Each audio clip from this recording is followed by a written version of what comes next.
very easy to give advice. So, I'm going to tell you something's impossible. Keep working all the time.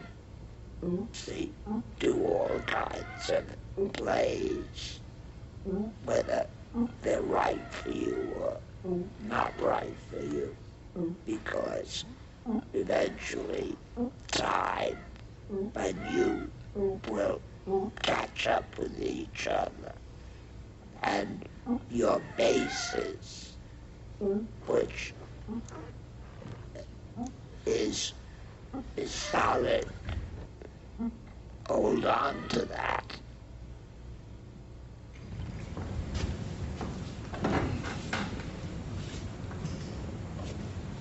So, the actor's rostrum is a thing of the past?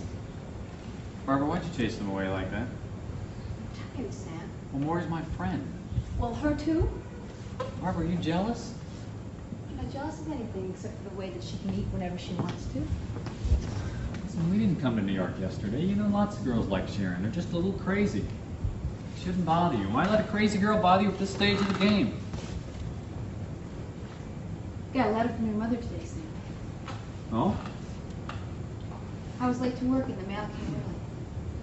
It was addressed to you. Where is it? I opened it, but I didn't notice it was just to you. It was the usual mother kind of letter. They had pot roast on Sunday. Like a tall girl that your cousin Edgar was engaged to. Yeah. The one with his face. Yeah, Elizabeth Moon. They got married last week. And it was a lovely wedding. Oh yes, and your father's been pretty sick. He was getting better, but things aren't so good. So there's no check for $5 in the mail this week. But as soon as she can, she starts sending it again, each week. And she told me, she told you to give me her love. How long has she been sending this money? From the beginning? No, the interviewing job wasn't going real well. So Well, how long? About 6 months ago, Mother sent a check for $5. I didn't ask her to send it. She's been sending it ever since. I still do the interviewing job as early and as late as possible. You know that. But you didn't stop her from No, I sending didn't money. stop her from sending the money. Well, what is this, Sam? Is it a disease? Well, so you didn't mean it when you said you wouldn't marry anybody but an actor? Oh! Let me think about that one. Let me walk out on the terrace of my penthouse apartment and think about that one. Barbara, I hate this. Don't you see that? Don't you see that I hate coming home every day knowing I haven't come through for you? But there's nothing I can do about it. I can just say I'm sorry and just keep trying. That's all I can do. But let's go home. I mean, not for my sake, for yours. Don't throw your life away on something that doesn't care whether you live or No, die. Barbara, this is my life. But you've tried, Sam. God knows you've tried. The group isn't dead yet. But other people have been happy when they've left the group.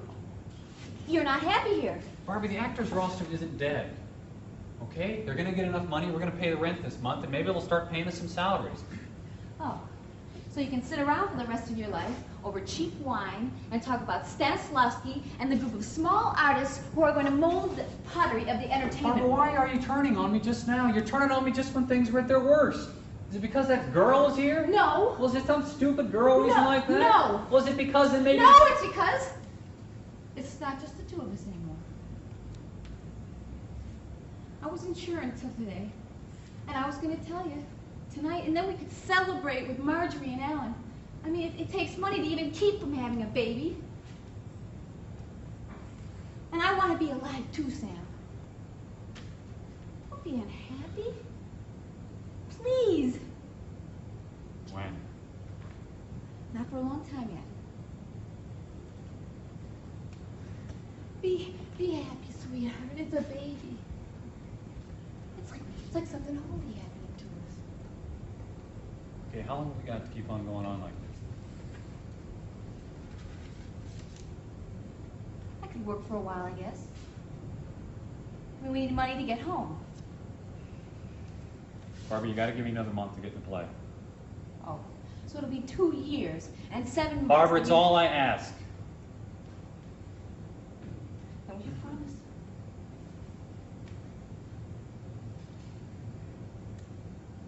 Yes.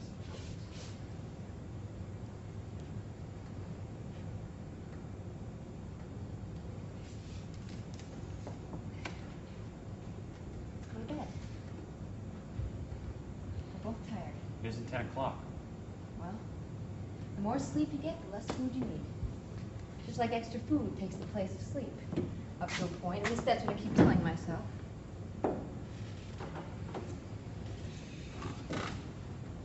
What? I didn't say anything. I thought I heard you say something. I was praying. What were you praying about? Sam, what were you praying about? The job. You know what you had? What I had? Both of you. You had a rather simple, relaxed interchange. But little, very little awareness of why the scene happens in the first place. Why does it happen? This scene happens because the people that just left on my lap. Was that fancy business? At the door. At the door. Yeah, did you like that? Crazy about it. Thanks. The people that just left at the door. Yeah, I saw that. Yeah, You got real that was good very time. clear then? What does that mean? What does that mean to you? Them leaving was my last hope of ever getting a job. In my eyes, she blew it. What about you? I have to tell him that I'm pregnant. That's gonna happen in the scene unless you rewrite it. I'm talking about the beginning. Well, I've just been trying to get rid of them. I don't like his friends. I don't like whatever's going on that's been going on. Now, you know what I would be looking for? I would be looking for some intuitive feel on both your parts of what that scene implies to you. Emotional. You see? Isn't it true, Billy? You just told me that she wrecked your career. Yes. You just told me that you deliberately got rid of his tawdry friends. Most actors don't know how to prepare. They don't. They laugh if you talk about it. If you were playing the scene, the director would have to draw out you the circumstances which would lead you to a preparation. I don't want that now. I want to see what happens to you instinctively. See, I think from all I see that you have a feel for this profession. It's true you do. And certainly on the level that you did this, which is first conversational reality, it was okay. But Yeah. now why was that? Why you didn't feel it? Why I didn't feel it in here? Why nothing happened to you? I think your attention is on just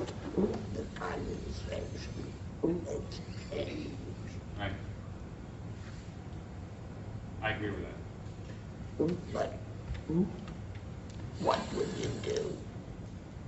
Either of you, if you never heard of preparation, and you were playing in a stock company somewhere, what would you act emotionally in this scene?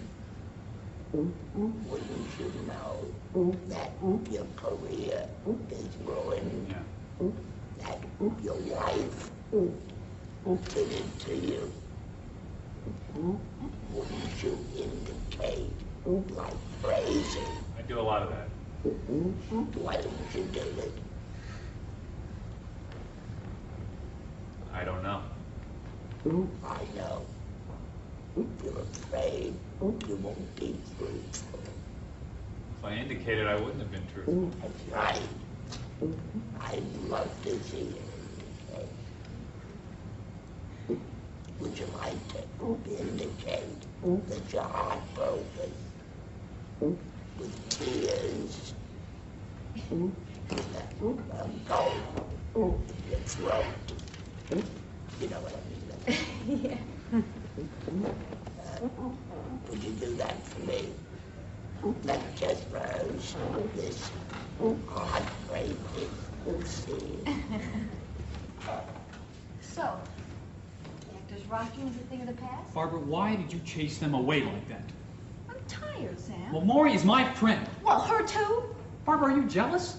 I'm not jealous of anything except for the way that she can eat whenever she Oh, wants. come on. We didn't come to New York yesterday. You've known lots of girls like you, and they're just a little crazy. They shouldn't bother you. Why are you going to let a crazy girl bother you at this stage of the game?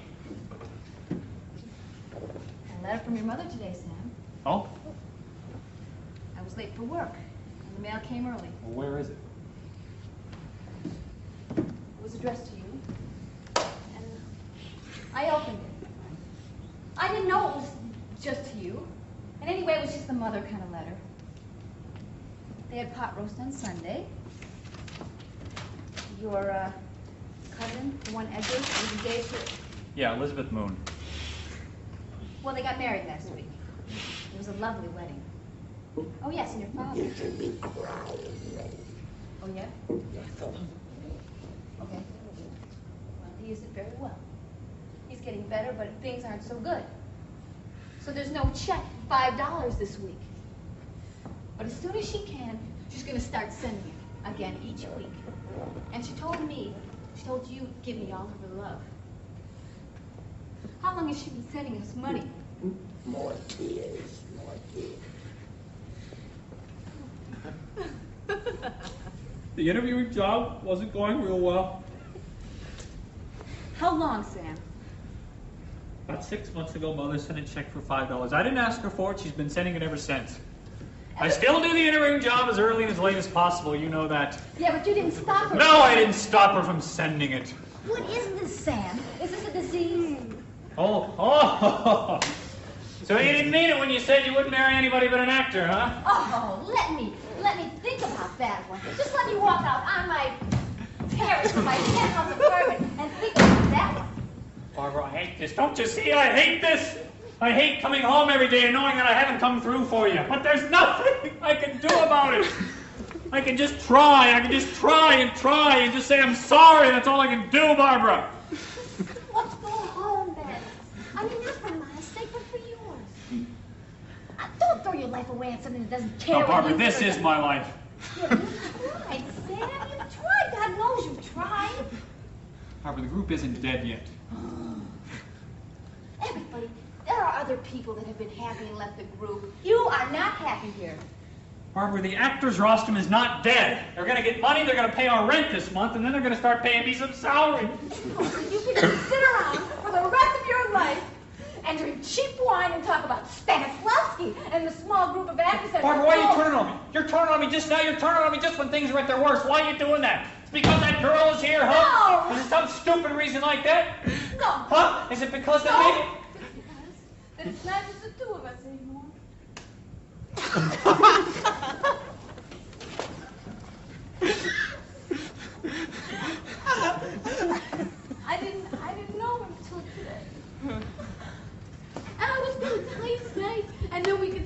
celebrate with Marjorie and Alan, but I think might even keep from having a baby. More. And Sam, I want to be alive too. So be happy, please. When? Not for a long time. And be happy, sweetheart. It's a baby. Oh, baby. Make something out of that.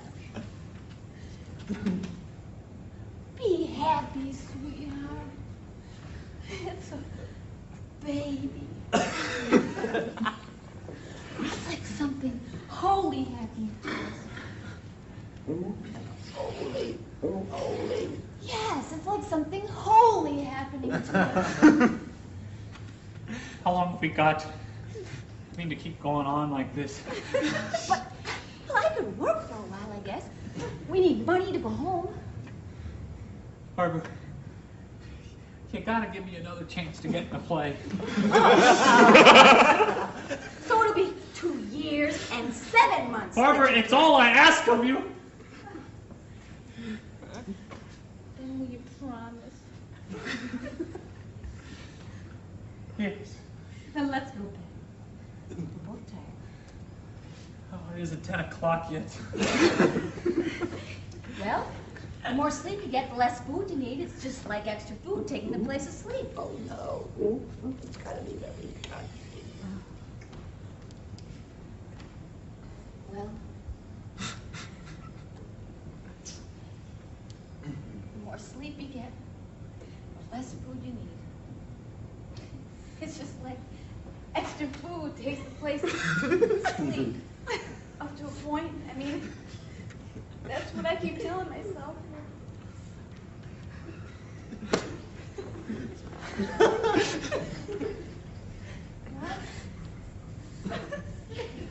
I didn't say anything. I thought I heard you say something. I was praying. What were you praying about? Sam? What were you praying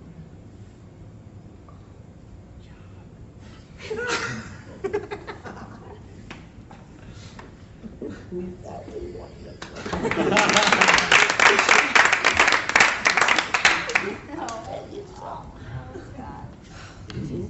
Well, that's the way you do that. All the live. Yeah. Do. You know, if I were not underway, and I had to make the choice between an actor like that and a truthful conversationalist, I would have no choice. I'd have to pick him because, terrible though it is, he's acting. Then you have to improve it. You see? Yes. Can you imagine they say a word like holy or baby? You can't pass over those things. When you did it for me, the conversation reality was nice, although it seemed not to have any sense of the scene.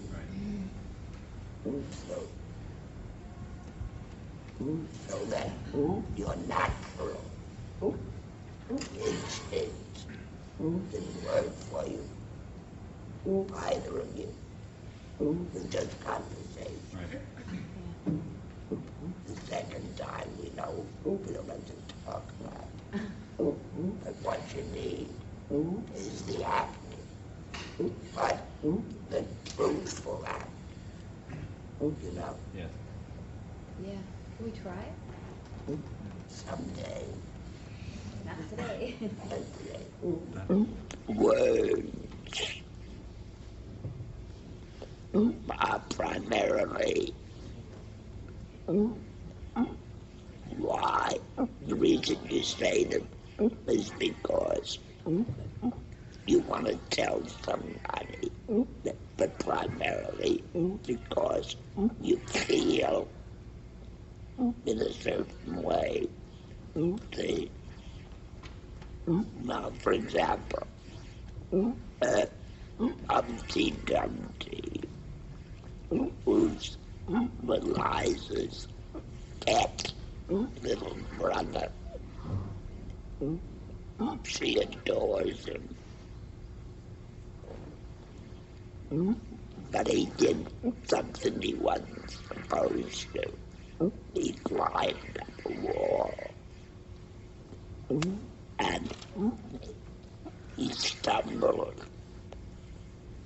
And he fell. And he finished. He's dead. And it just happened. You want to tell them, Liza? Come up here and tell them.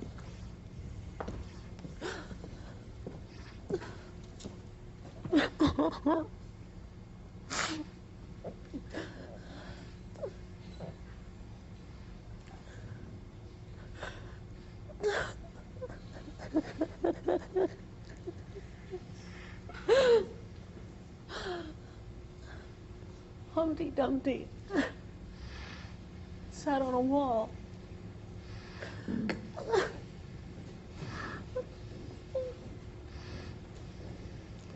Humpty Dumpty had a great fall.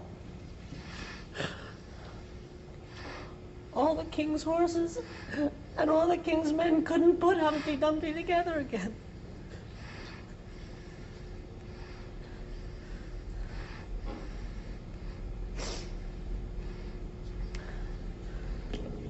Do it again.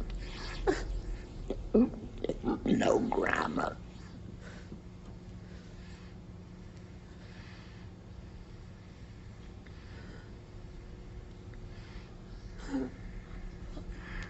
Humpty Dumpty sat on a wall.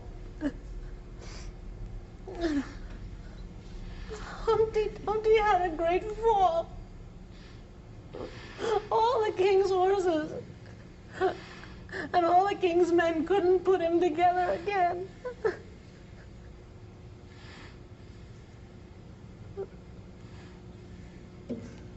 Tough. It's tough. It's also over. Now, what is the point of that?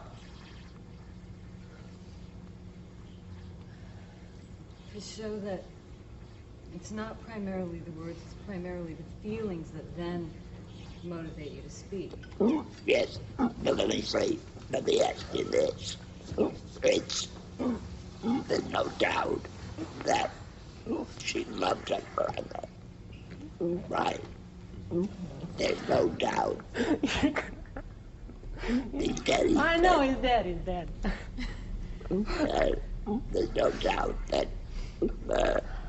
she loved him. She was moved. She's very compassionate in her nature, right? She could sit there and do nothing except let herself go emotionally. Or she could explain to you why she's so upset, right? So her character is that she's very compassionate. We get that from her emotion. And that she shares her troubles. We get that from the fact that she tells you. Well, what makes her the character? Her inner life. What position have the words got? They're secondary. They take on their meaning from the inner life. I'd like to shoot the person who came up with the word character, because it's done more harm for acting classes, I think, than anything else in the world, because people come in thinking they're going to be somebody else, and that's the antithesis of great acting. As I said before, great acting starts with yourself. So in our program, the entire first year, we don't even use the word character. We don't bring it up, because until you can be yourself up there, open, vulnerable, in the different imaginary circumstances, what makes you think you can be somebody else? The meaning comes from text, from the play, right? And it takes on its truth from the emotion. So the truth of the emotion is a product of your interpretation of the text. There are such degrees of difficulty. When you give me something like Humpty Dumpty, who's my little brother, it's a base, very natural feeling to feel the way you wanted me to feel. Now, the difficult thing is when you get a text that doesn't, that you don't instinctually feel for. That's where your liking for as ifs comes in. See? Look, you're talking about Humpty Dumpty as if he were your brother. So you must find those answers in yourself. I will. Forever, yeah. Could you talk a little bit about the relationship between an action and an emotion? I mean, a lot of what we've been doing is, for instance, you're... Stand up. Show a little respect.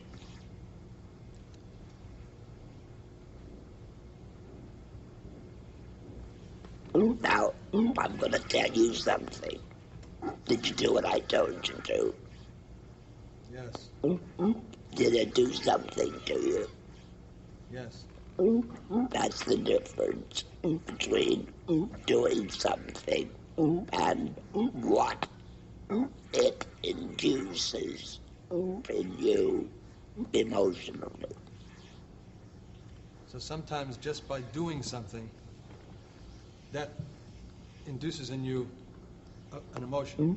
Acting is doing. And meaningful acting is doing under emotional circumstances.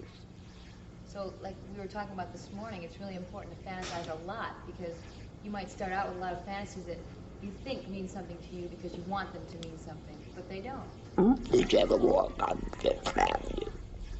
Yep.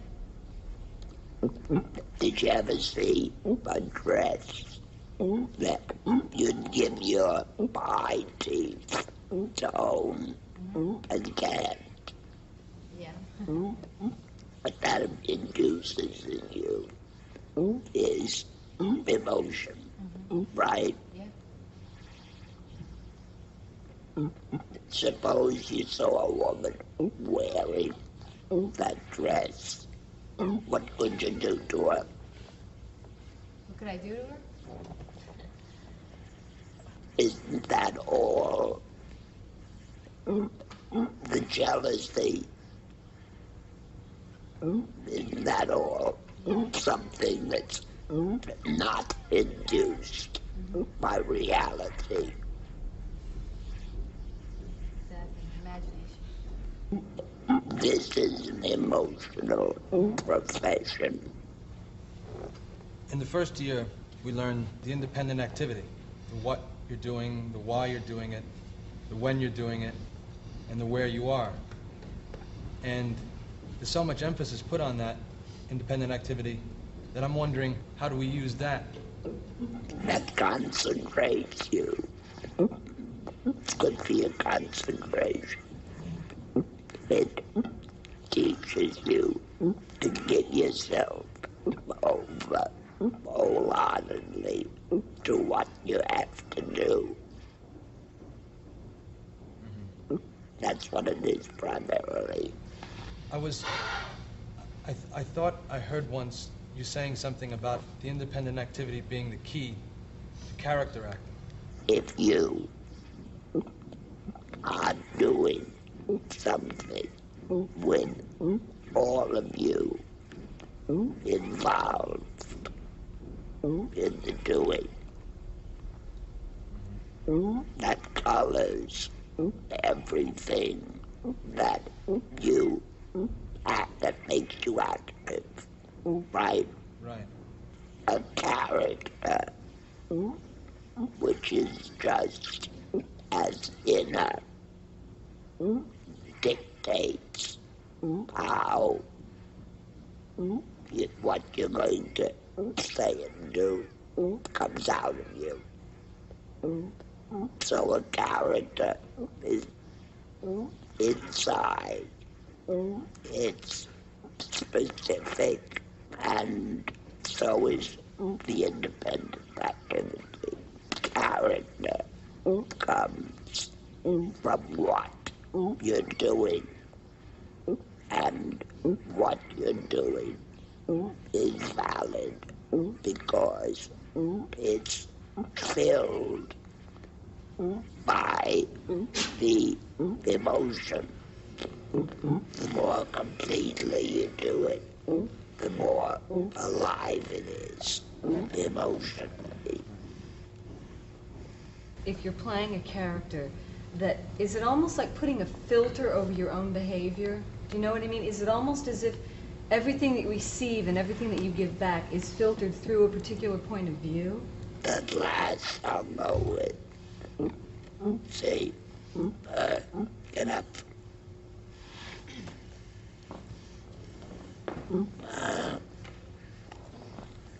I'm busy.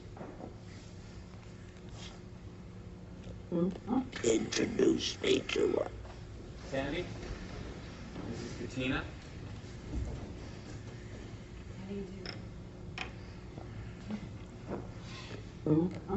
Not very friendly, right? No. Why? You were occupied with something else.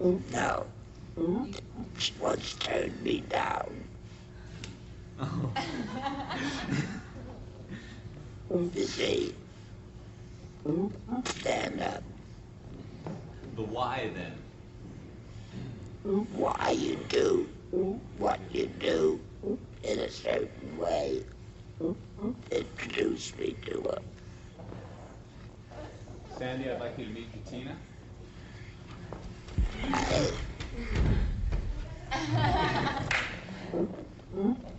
Was that different? Why?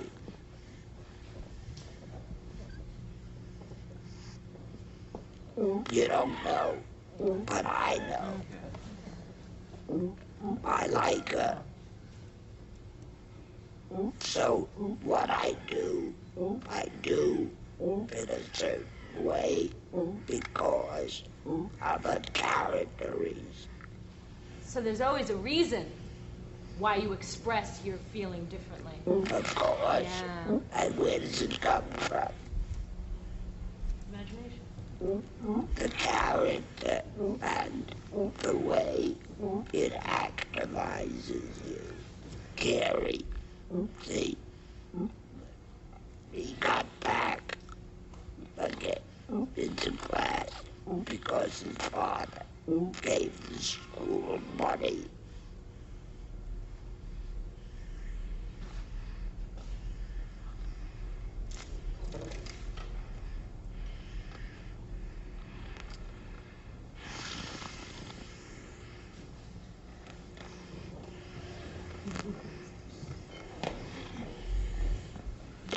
Do I like him? That's the reason he's here, because of the money. Sit down.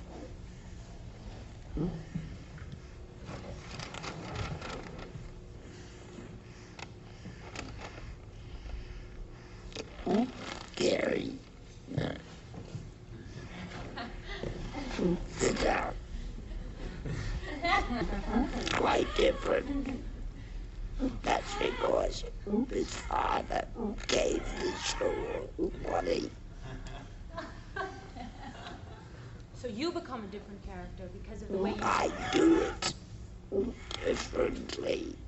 I'm an acting teacher, not a lawyer. I don't think much of corporate law, but I may have to play one. So in that point, I'm going to have to look at the viewpoint of how that person thinks about what they do. But what I will do then is, because corporate law bores me, but to this man, it's the greatest thing in the world, I'll go to myself and say, how do I relate to that? Well, when I teach acting, I feel like I'm on top of the world. So the way he feels about corporate law is the way I feel about this. But I will have to adjust how I do what I do to play that part. And that's really what Sandy said character work was. Character work is really simply how you do what you do. Let's say I hate people who come in late. I hate them. He's always late. I'm discussing relationship, which has now come into class. I'm discussing relationship.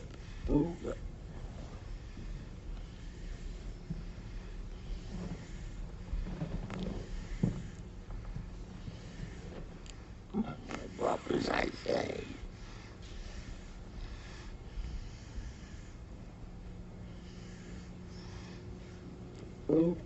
I hate people who come in late. Right. Do it again, Gary. Oh, wait, don't rush. His father is going to air condition the theater. See? Now, I'm talking, and we're talking about character. I get. That's it. Completely different, but completely different relationship. It comes from character, which is how you do what you do. You give us these examples. We don't see the process that you go through to choose. We don't see the choosing process. I don't choose. It's instinct. How about when it's not instinct? How about when your instinct doesn't work? Then somebody's got to take it. Your instinct. But this is not high school course. It's a talent. You follow? Yes, I do. I'm going to do a cruel thing. I invited her to my party, and she brought you, and you are not white, and I am from the South, South Bronx. Now come to my party and introduce me to him.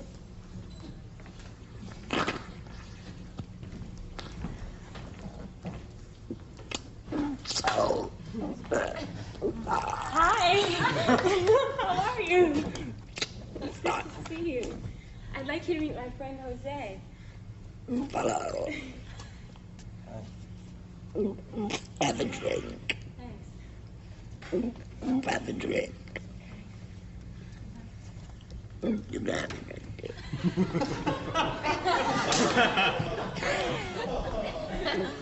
Now, that is not calculate.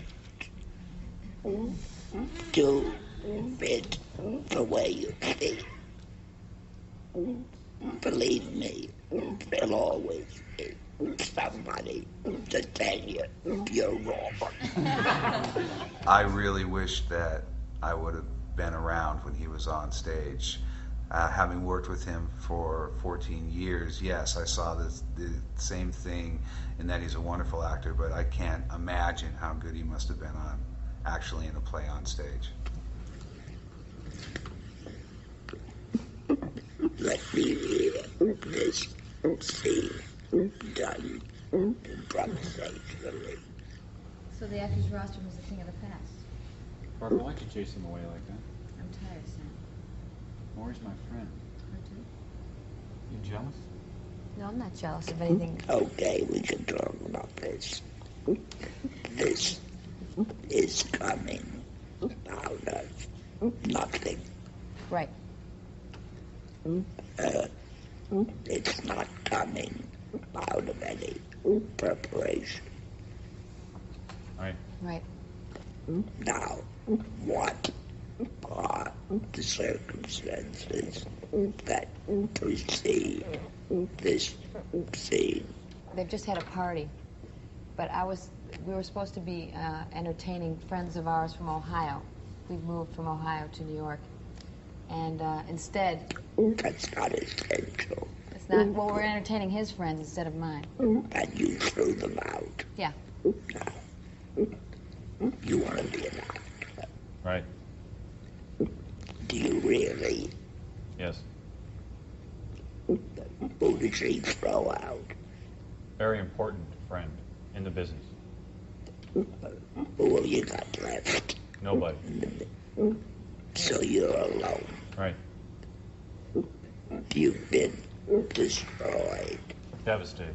Who did it to you? She did. Who is she? She's my wife. So your wife has ruined your career. Right. What do you mean, your career? You can live without being an actor. I don't think I can, no. You can. No. You had one opportunity in life to be happy, to be an actor. Right. Who took that opportunity away? She did. Who is she? My wife. You mean your wife has ruined your life? Bingo.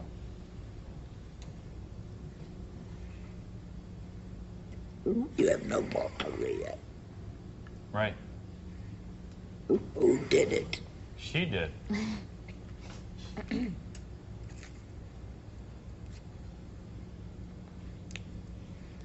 Well, the question is, how do you feel from coming from a situation where your career has been ruined by your wife?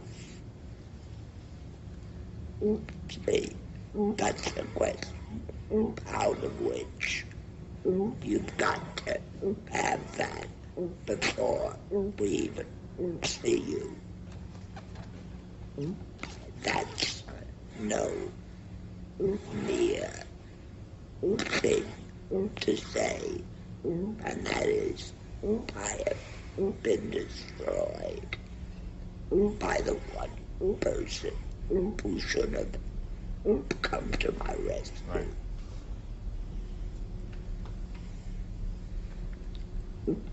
You were talking about preparation.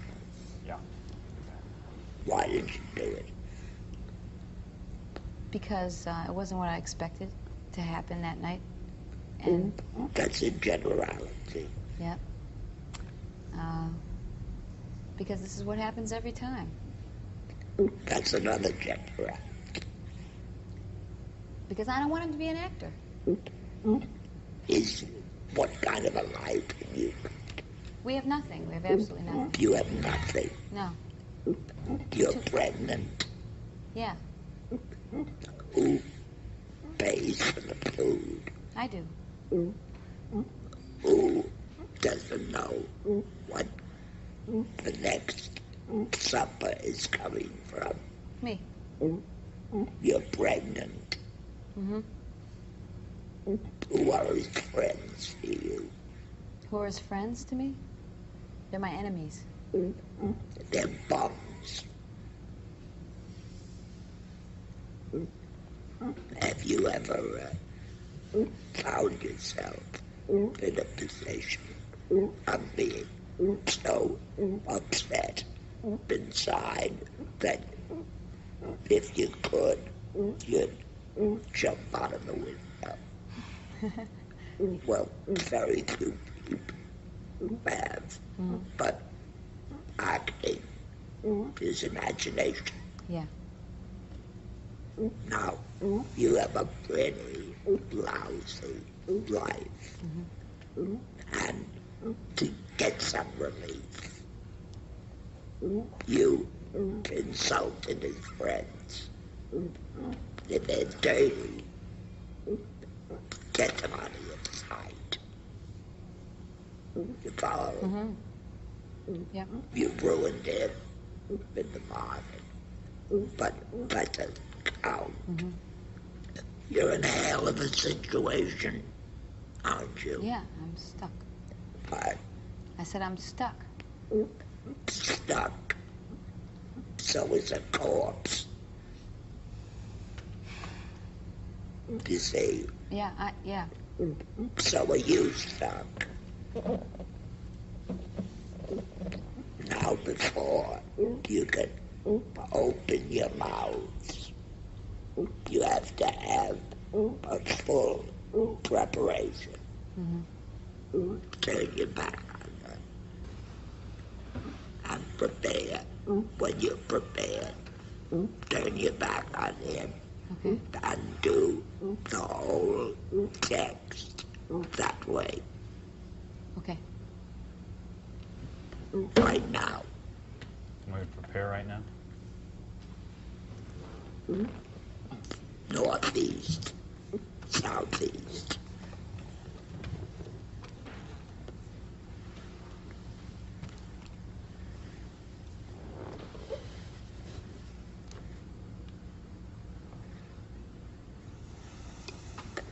Joan, it's you. Nothing. You have been reduced to nothing.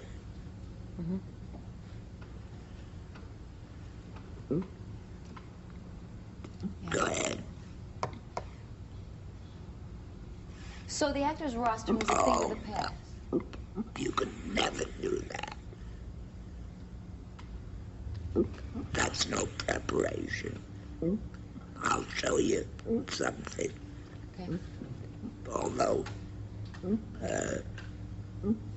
Stanislavski will pardon me. Start crying, but I'll tell you when to begin.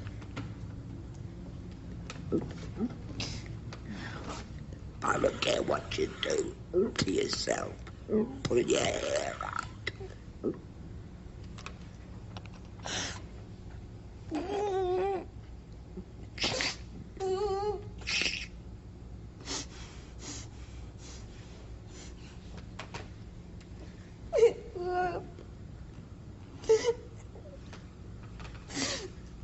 Quietly.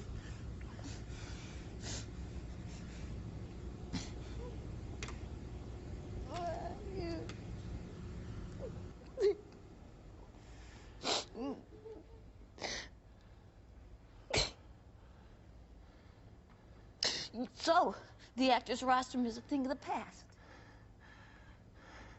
Barbara, why did you chase him away like that? I'm tired, Sam. Maury is my friend. Oh, well, we're her too. Oh, are you jealous? Oh, I'm not jealous of anything except for the way that she can eat whenever she wants to. Barbara, you didn't come to New York yesterday. You've known lots of girls like Sharon. They're just a little crazy. Why let a crazy girl bother you at this stage of the game? You got a letter from your mother today, Sam. Oh? Yeah, I was late going to work this morning and bail was early. Where It was is it? addressed to you. Where is it? Well, I opened it, but I didn't notice it was just addressed to you. And anyway, it was just the usual kind of mother letter. You know, they had pot roast on Sunday. That tall girl with the spaces between her teeth that was engaged to your cousin Edgar. You know her? Elizabeth Moon. Yeah, well, they got married last Sunday. And it was a lovely wedding. Oh, yes, and your father has been very sick. Oh, but he's better now. But things aren't so good anyway, so there won't be any check for $5 in the mail, as it usually is. But as soon as she can, she'll start sending it again. And anyway, she wants you to give me her love. How long has she been sending us money? How long? The interviewing job wasn't going real well. Oh, yeah, how long? About 6 months ago, Mother sent a check for $5. I didn't ask her for it. She kept sending it, though. And I still do the interviewing job as early and as late as possible. You know that. Oh, what is it, Sam? Is it a disease or something?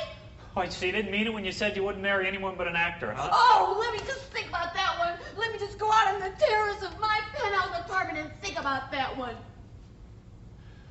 Barbara, I hate this. Don't you see that? Oh. I hate coming home every night knowing I haven't come through for you, but there's nothing I can do about it now. I just have to keep going on. Let's go home. I mean, why are you throwing your life away on something that doesn't give a damn whether you live or this die? is my life. Oh, but you've tried, you see, you've tried. God knows you've tried. Something will come through with the group soon. I know it will. But see, others have left the group and they've been okay. Why can't you leave? They'll get to a point, Barbara, where they can start paying salaries. I know that. Oh, so you can sit around for the rest of your life and drink cheap wine and talk about Stanislavski and the small group of actors that mold the pottery of the entertainment world. Barbara, why are you turning on me now? Just when things are at their worst. Is it because of that girl? No. Some stupid reason like that? No. Was it because of that letter then? You know what? It's because it just isn't the two of us anymore, Sam.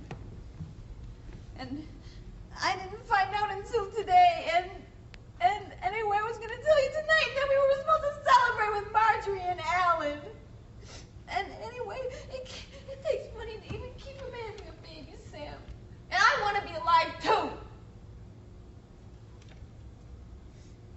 And why are you so unhappy, then? Why are you unhappy? When? Not for a long time yet. Come on, be happy, sweetheart. Be happy. I mean, it's like something holy happening to us. A baby. You gotta give me a few more months to try to get in the play. Oh, so it'll be 2 years and 7 months you've tried. No, Barbara, it's all I ask, please. Then will you promise? Yeah. Well, let's go to bed then. We're both kind of tired. It's 10 o'clock. Well, the more sleep you get, the less food you need to eat. Just like extra food takes the place of sleep, you know what I mean? At least that's what I keep telling myself. Did you say something? No, I didn't say it. I thought I heard you say something. No. I was praying. Praying? What were you praying for?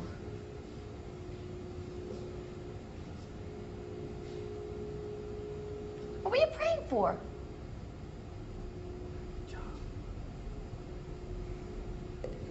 That's the same. The same. Now. Okay. Isn't that more expressive of their real condition? Yeah, I think I understand it better. You still have line readings that you remember. Yeah. No good. How can you get rid of that? I don't know. Very simple. Don't think. No.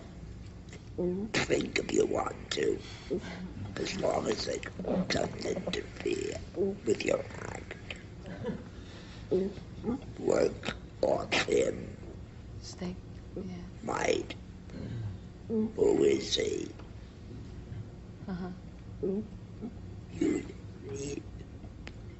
You feel as much about. Yeah, that would work. Now that's the scene.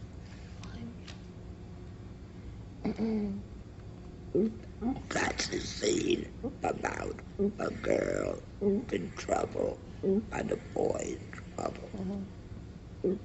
What did you start to do?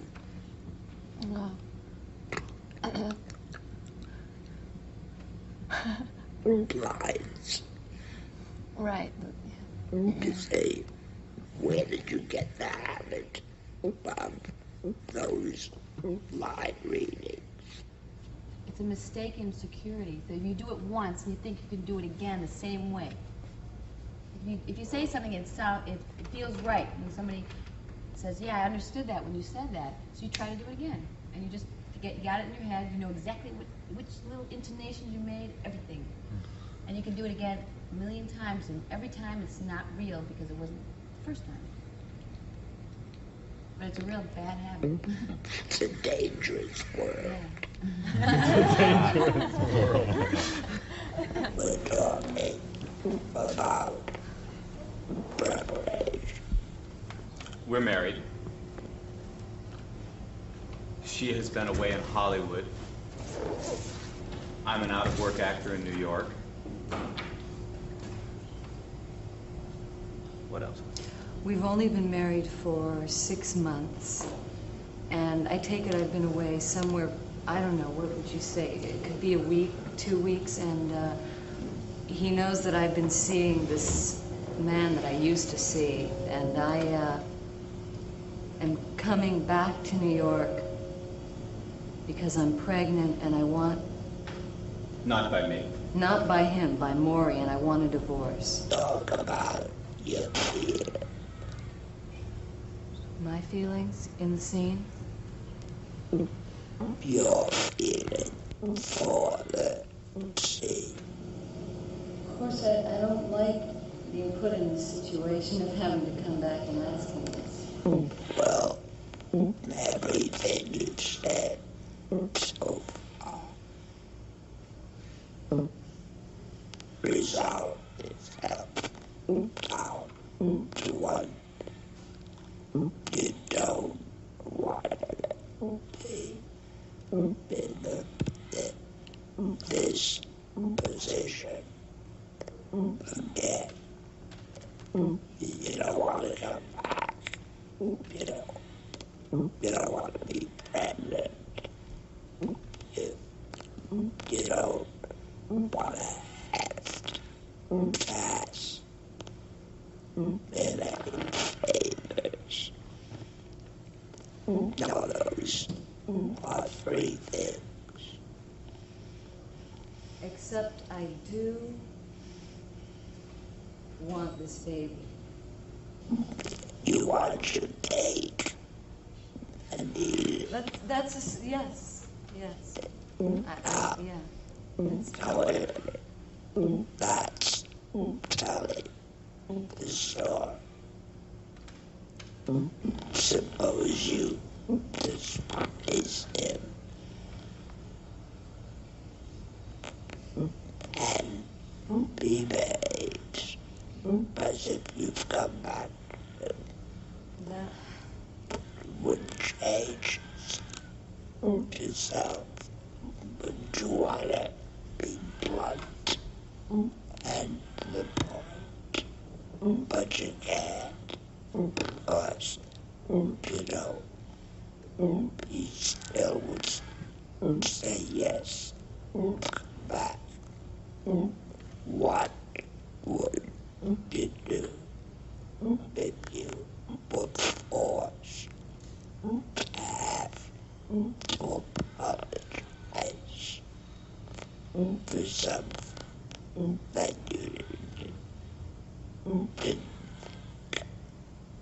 is wrong. Like I was, well, I would be lying to myself. I would, You don't have to into words. You just have to have it. Okay. What do I want from her? I want her to open doors for me. I want her to get me a job. That's the play. Okay. So I want her back. She's come back. Okay. Isn't that like feeling you've lost a role? And then you get it. Yeah. Preparation. That's what best to do when you're need a crucial favor from somebody whom you hate. But if you antagonize, you won't. Sam? Sharon?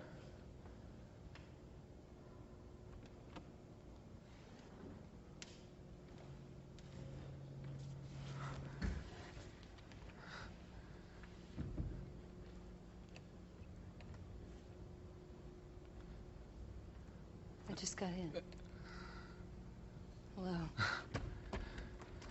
How was Hollywood? Fine. She's that your girl Yeah. who went away, Yeah. and she's killing you. Yeah. Open the door.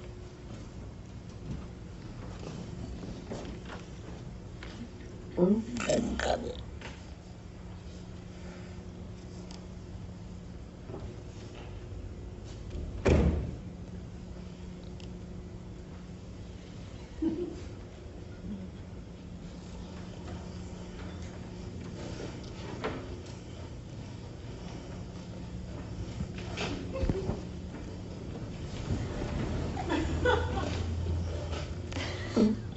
Is that true? No. Where are you? Out to lunch somewhere. Where should you be? I should be very involved with her from the moment she comes in the door. The given circumstance says that you're gonna do this unless you can get her back. Okay. Does that correspond? No. Where should you be? Should be at the end of my rope. Let me see you get at the end. Okay.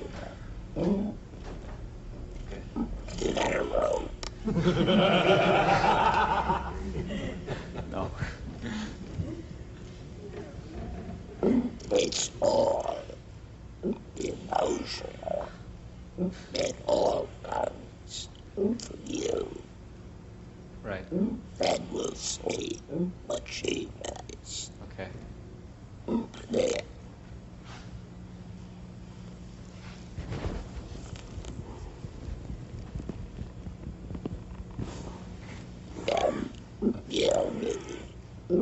Rope. You know, the whole lie today is that we're not enough.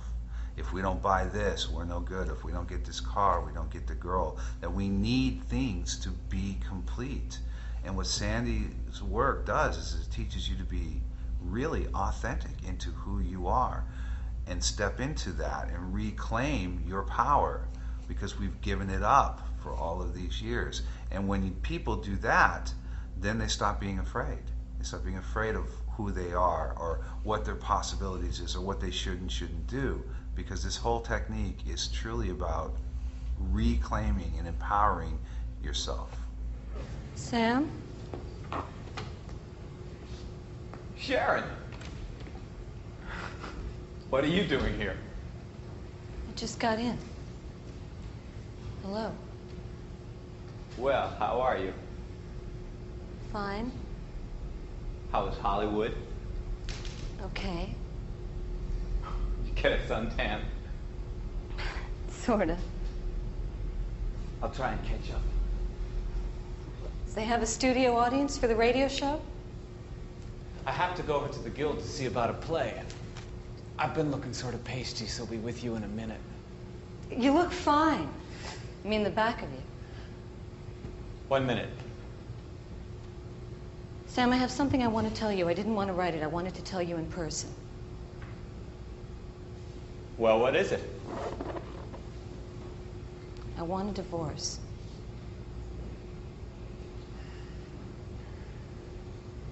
Didn't you hear me? I said I want a divorce. Yes, I heard you. You said you want a divorce. I can't understand why. I'm in love. Are you sober? Yes. Sam, I'm in love. Being married never seems to have interfered with that before. Why the sudden decision? Sam, I'm pregnant.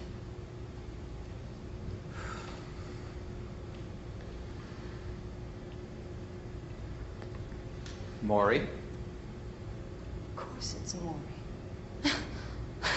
My God, what a lousy inference. Let's not have any high moral tone about the paternity of the child. Sam, you're mad because your ego's been hurt. My ego? Don't give me that crap. You marrying him now won't keep him out of the army, even if you are pregnant. Don't be a bastard. Don't talk that way. What's the matter? Don't you like the word bastard? Sam, anymore? I am in love for the first time in my life, and maybe the only time. Maybe it's the baby. Maybe I finally got proof I'm a woman. And being in love isn't something I don't deserve. Straight from the psychiatrist's mouth. Damn it, it's true. It's always been Maury, hasn't it? Yes. Yes, it's always been Maury, and now he wants me. Wake up, Sharon. You know Maury. You know it moves him around. It's not you he wants. It's his child. The most important, #1 piece of pottery in his life. He wants it, and he wants it so bad he's willing to buy the oven. My God, you're cruel. It's the truth, and you know I it. don't care why he wants me. He wants me, and that's all that counts. Oh, this time it's different? Yes. Yes, it is different. There's a whole new ingredient, and it isn't sex, and it isn't compromise, and it isn't convenience. It's love. I used to think there wasn't such a thing, but now I know I just forgot it. It's like a hope you've given up on until you feel it again. You can understand hope, can't you? Yes, I can understand hope. Thank you, Sam.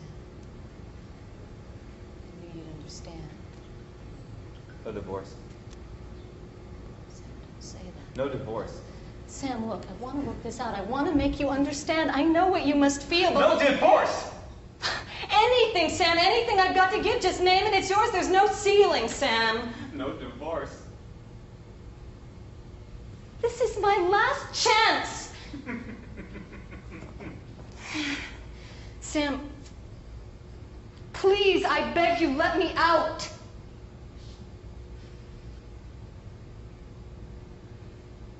What is it, money?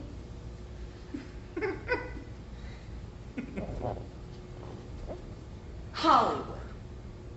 You want me to open doors.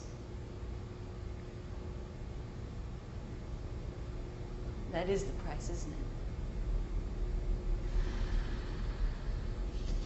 it? You learned, didn't you? I had a good teacher. Oh, let me.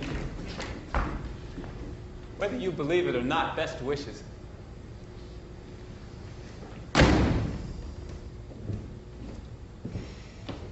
Out of nowhere, you hear a voice. Yeah. Got a hit. Between the time that you hear call you and you go back to the sunlight. This whole full experience They only take that long. Yeah. Got to go to the door. Keep yourself from telling her to come in. Try to look composed when she does come in.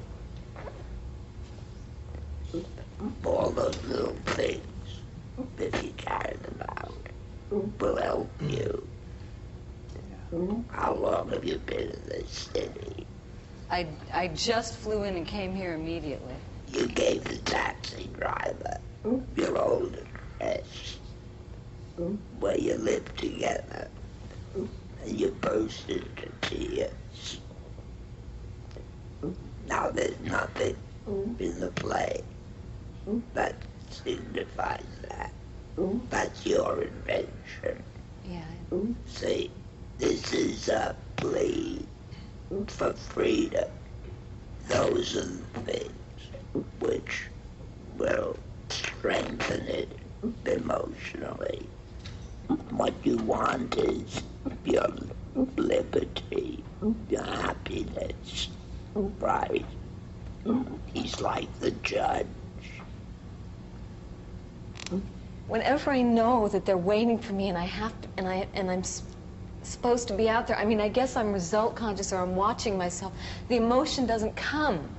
But like just now when we broke and I went back and I tried to prepare, I can get it. Is it a matter of practicing enough time so you can relax? Is that? No, What is it?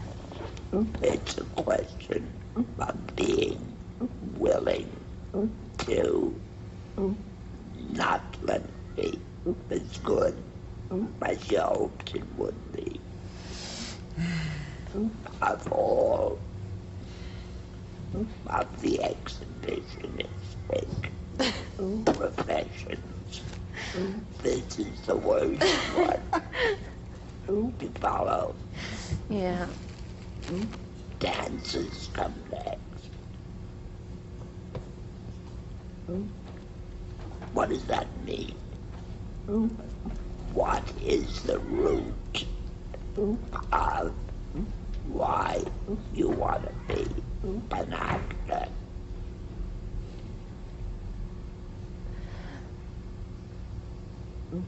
Because you want everybody to hate you.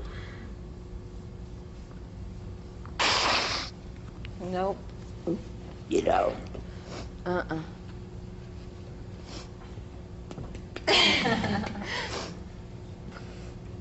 That's what makes you nervous. That fear? Fear of not being accepted.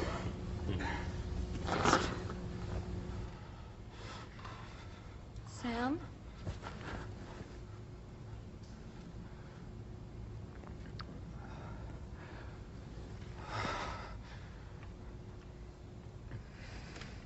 Sharon, what are you doing here? I just got in. Hello. Well, how are you? Fine. How was Hollywood? Okay. Did you get a suntan? Sort of. I'll try and catch up. They have a studio audience for the radio show? I have to go over to the Guild to see about a play, and I've been looking sort of pasty. So I'll be with you in a minute. Well, you look fine. I mean, the back of you. 1 minute. Sam, look, I have something I want to tell you. I didn't want to write it. I wanted to tell you in person. Well, what is it? I want a divorce.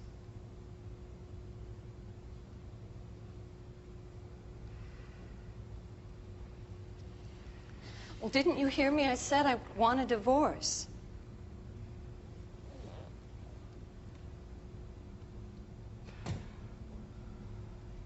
Yes, I heard you. You said you want a divorce. can't understand why. I'm in love. Are you sober? Yes. Sam, I'm in love. Being married never seems to have interfered with that before. Why the sudden decision?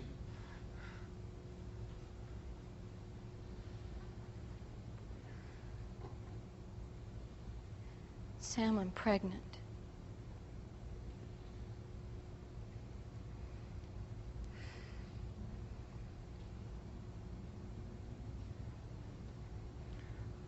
Maury.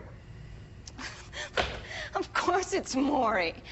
My God, what a lousy insults. Let's not have any high moral tone about the paternity of the child.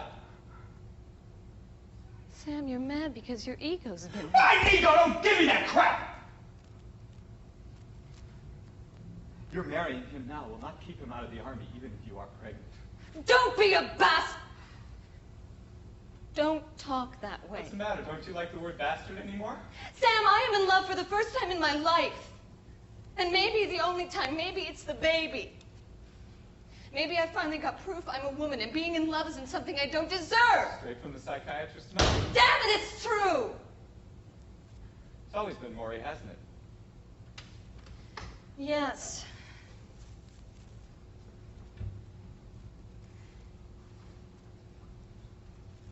Yes, it's always been Maury, and now he wants me. Wake up, Sharon. You know Maury, you know what moves him around. It's not you he wants, it's his child. The most important #1 piece of pottery in his life. He wants it, and he wants it so bad he's willing to buy the oven.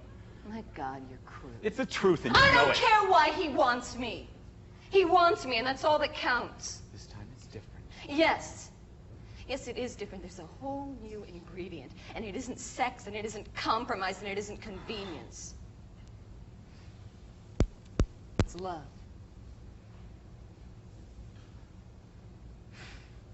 Yeah, I used to think there wasn't such a thing. But now I know I just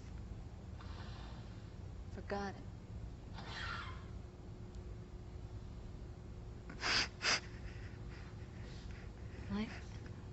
I hope you've given up on it until you feel it again.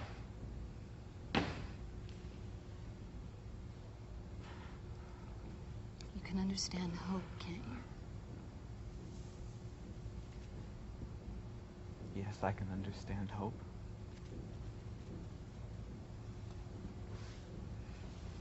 Thank you, Sam. I knew you'd understand. No divorce. Sam, don't say that. No divorce.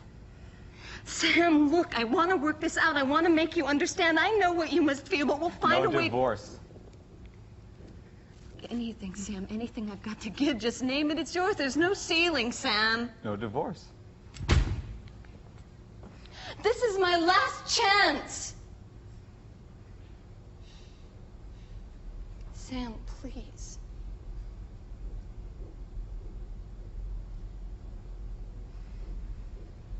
I beg you, let me out.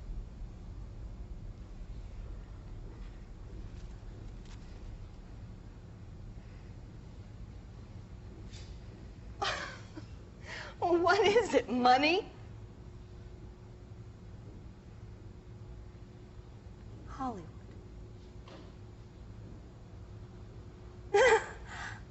You want me to open doors? That is the price, isn't it?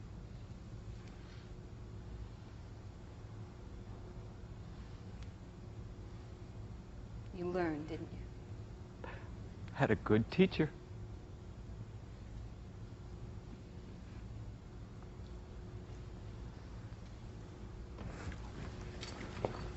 Let me.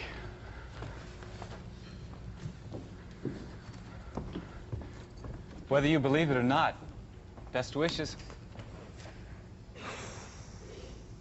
That was good. I like that. That was, it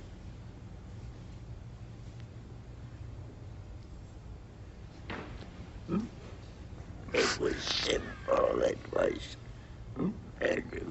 truthful. It was legit. legitimate emotionally, you know. What's the matter with you? I don't know. All right, get it out of here. All right. Hit him, hit him. Hit him. Hit me. I love to be beat. Thanks. You know, there's an interesting problem in this scene. You haven't seen each other in 5 months. Is that right? Yes. And A long time. I don't care if it's 4 months. And you decided that you still want her. Right. Yeah. That's the way you began Yeah. the scene. Yeah. Where did you get that idea? Where did I get that idea? Well, I got it from you. No, you didn't. It comes from the circumstances in the play. The What does it circumstances. say? Which Without her, I have no hope of ever having a career. She's my key to a career. Is that what's going on with you before she comes in? She's, as far as I know, before she comes in, she's left me. So I have no hope of a career. And that's what your preparation was based on. That was the base of it, yes. Suppose the script said you had regained your enjoyment. You were enjoying life again. See, but part of the sun bathing was part of living well again. Mm-hmm. Then you hear a voice, right? Mm-hmm. Now, there's an interesting problem with that, acting problem. It's called a shock reaction. A shock reaction is when you open the telegram and there's some dreadful news in it, and you've been feeling very good, right? Or you come home and there's a note saying from your wife saying, I have left you with Joe. See, I don't want to see you again. Now that emotionally, one can imagine, causes a very strong, immediate shock reaction. That could have been here. Yeah, yeah, You see? yeah. Well, what would you have done? If I hear her voice, it could be like, I don't know how to put that not in a result. It could be like, I don't know, like I just got kicked in the stomach? That's a possibility. See, I'll tell you, a shock reaction can be very difficult, because in order for it to be realized truthfully, it's very difficult because it happens so shockingly fast. Yeah. See? Yeah. So you pick up a note which says your wife has run away with some money. Now, you sit and you think about that. What 3 things would you do? Which, when you do them, would dramatize the shock reaction? See, let's say, first, you run like crazy into a clothes closet, and it's empty, right? Okay. Then you run into the kitchen, and there's no sign of her being there. Then you start to call her mother, and you dial the number, and then you decide not to do it, so you throw the telephone on the floor. Now, the difficulty is to get that much emotion going for you, you know, as you would in reality.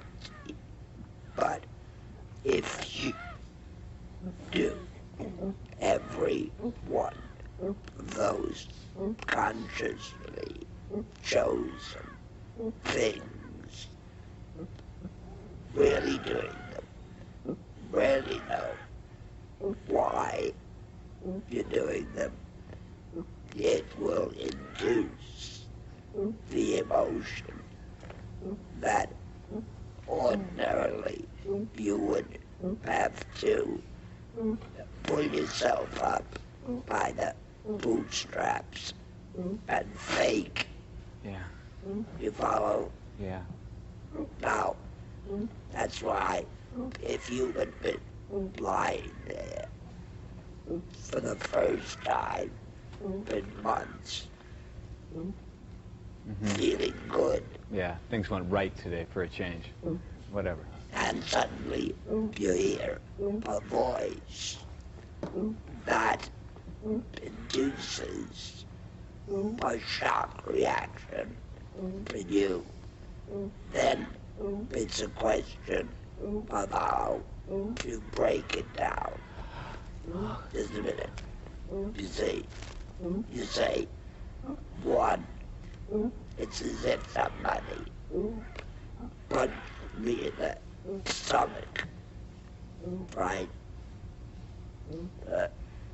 It's looking under the bed to make sure you weren't dreaming. Then going to the door.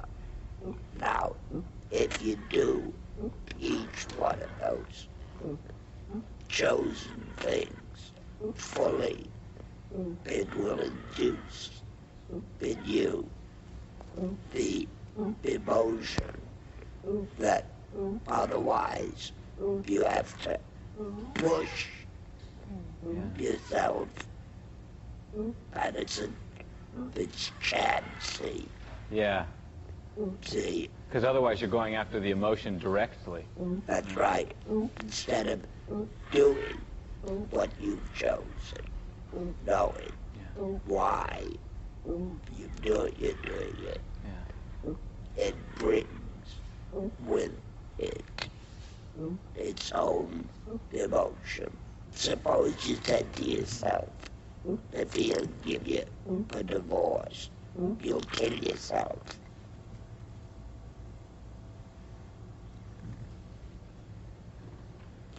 You've been coming all the way from the coast, right? You got into a cab and you came here immediately. What was going on during all that time and why? You have to play with all the ramifications of circumstances. then the emotional life would be fuller. Try it. See what happens to you.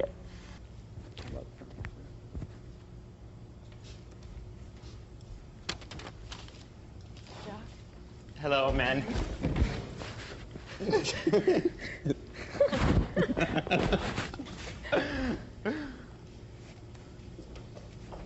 Have you seen Father?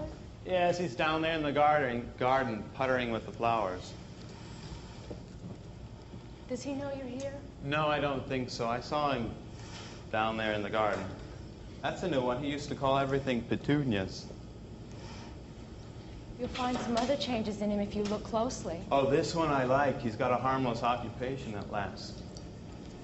Sit down, Jock. You look to me, Mandy, like a girl with a very long story on the tip of her tongue. Kindly make it short as possible. I've got to get back to Southampton this afternoon. You won't want to go back when you know how it is here. Looks all right. Let me tell you about this. You're not enjoying yourself enough. Okay. It takes some thought, and you are not troubled enough. Right, yeah, and then I have to cover it up. Is that right? The preparation comes first, and then I have to... My dear girl, if you want to cover everything up, you better have it first. Right. Let me see you cry. Cry, hurry up.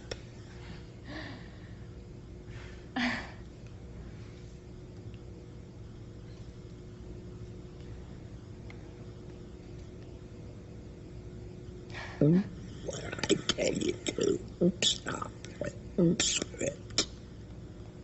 Then start. Cry. Don't look for the reality of it. Like your grandmother passed away. Cry. Go ahead. I don't know if I can just cry. I don't know. Yeah, you can try. Make the sounds. You mean just pretend to cry? Let's see what happens.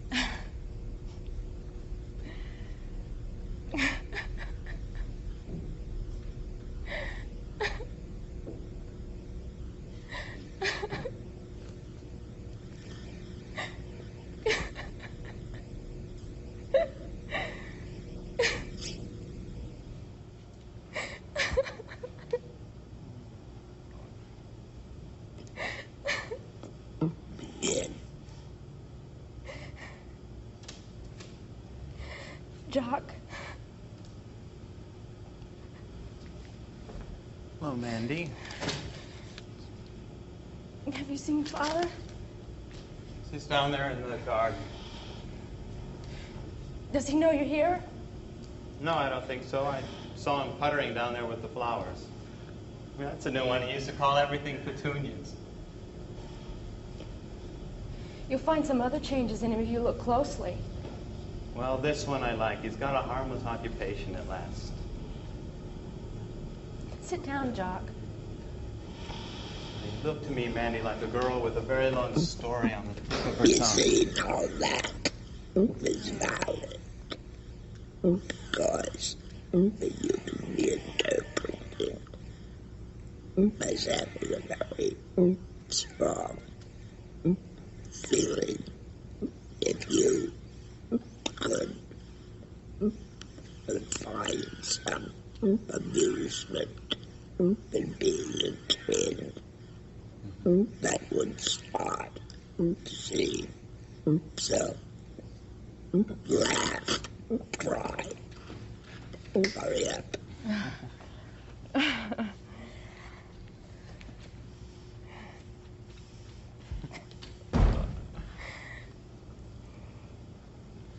Jock, Hello, Mandy.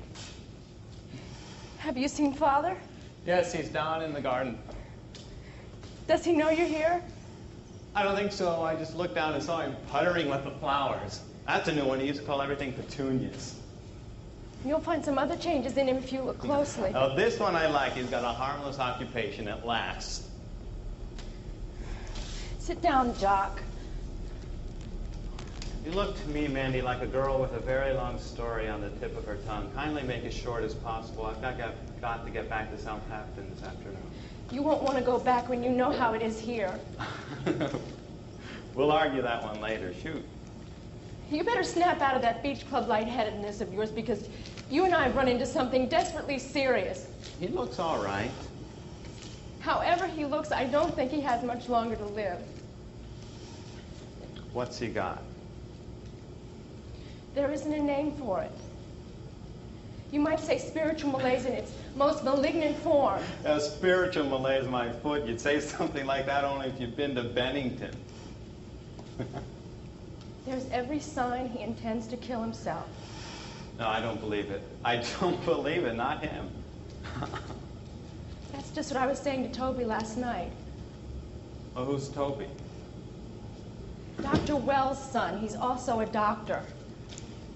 Well, I remember him. He's not much older than us. He can't know anything. All right. Okay. See, I bet you cry easily. Every actress cries. But I bet you can laugh a lot. Right? Yes. Now the question of whether you adjust to each moment. Right? Right. You gotta see that she's crying. But you're not gonna ask. See? What's the point when somebody says here, God Almighty, my father's dying of triple cancer, losing his legs, losing his eyes, and building up a tragedy that doesn't even exist. In Shakespeare, and he was good. See, what's the point of trying to mentalize that devotion when say cry, cry, laugh, laugh. You won't lose your adjustment. She'll make you curious. But the fact is that you go through your heads. Oh, my father died. Oh, my father died. Oh, shit. Won't happen. Oh, my father died. I say no. Cry. I can't tell you what's funny. You know what's funny. So be funny. Then we'll find out whether or not you're adjusting to each other. When we walk into a room, we have a point of view about everybody. You look at somebody and you think they're attractive. You look at someone else and you think they're unattractive, or you don't like the way they dress. So you automatically have an honest point of view every time you do something. It's whether or not you use it. A point of view in a relationship would be affected by what you mean to me, so that if you basically were someone who's going to give me $1 million to run my theater, I am going to have a point of view about you. If you're the IRS man coming to me to take $1 million from me, I'm going to have a very different point of view. But ultimately, point of view is just your honest opinion, how you really feel about that person in that moment. What do you think I'm trying to do but face it and make you face it? No, you know I'm no good in this. I'm only the wayward son, his afterthought in his love life with Mother. That's a horrible thing to say. Well, all right, but it's true. I mean, this is your problem exclusively. I don't mean a thing to him except as some kind of reminder of his own failure. The only thing he cares about in this world is you. It's like an obsession. That's wrong. That's fantastically wrong. No, then why does he go on so about your getting married? Has it ever occurred to you that maybe he never... Please shut up. Gladly. You don't have any point of view which is strong enough towards your father, towards your mother, towards your father's troubles. You follow? Yeah. It's almost as if you have it. A line reading. Uh-huh. Things, moments don't mean anything to you. Either they come to you spontaneously, or you have to work for them. I guess I know what the point of view I should have, but it's not in my behavior at all. I wonder if there's a reason for that. I'm sure there is. So what is it? I'm not sure, but I don't think I leave myself alone to allow that to happen. Why don't you leave yourself alone? I may be too conscious of what's happening around me and playing the scene. I don't know for sure. Are you trying to be simple? Yeah. How do you feel about your father? I don't like him at all. He's never treated me well since I grew up, and I'm angry at him. You're not emotionally involved in this. That's rather neutral, isn't it? Yes. That's no good. Yes.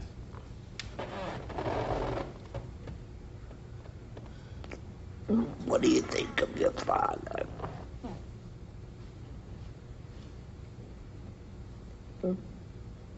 You almost had it then.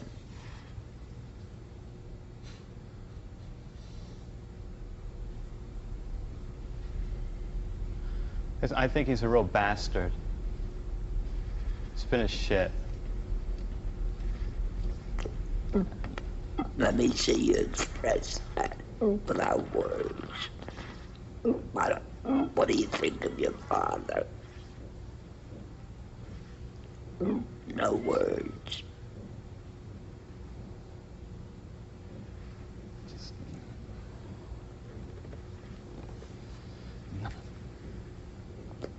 That would be better, you see.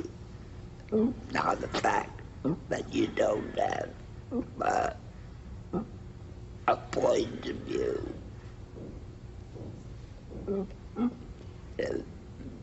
What do you think of the fact that your sister says your father may kill himself?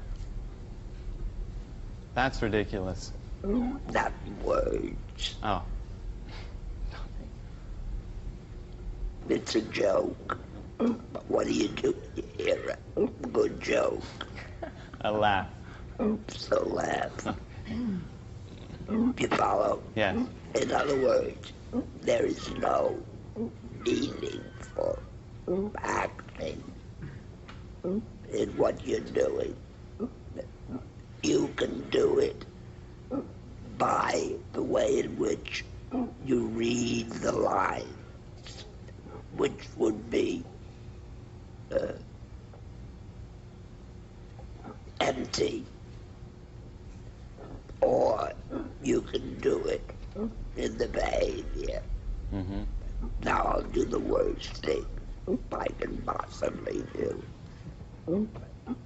Tell him that your father is thinking of killing himself. See? And you have a ball on the bed. Right? Okay. This is pure indication. But do it anyway. Tell him. There's every sign he intends to kill himself.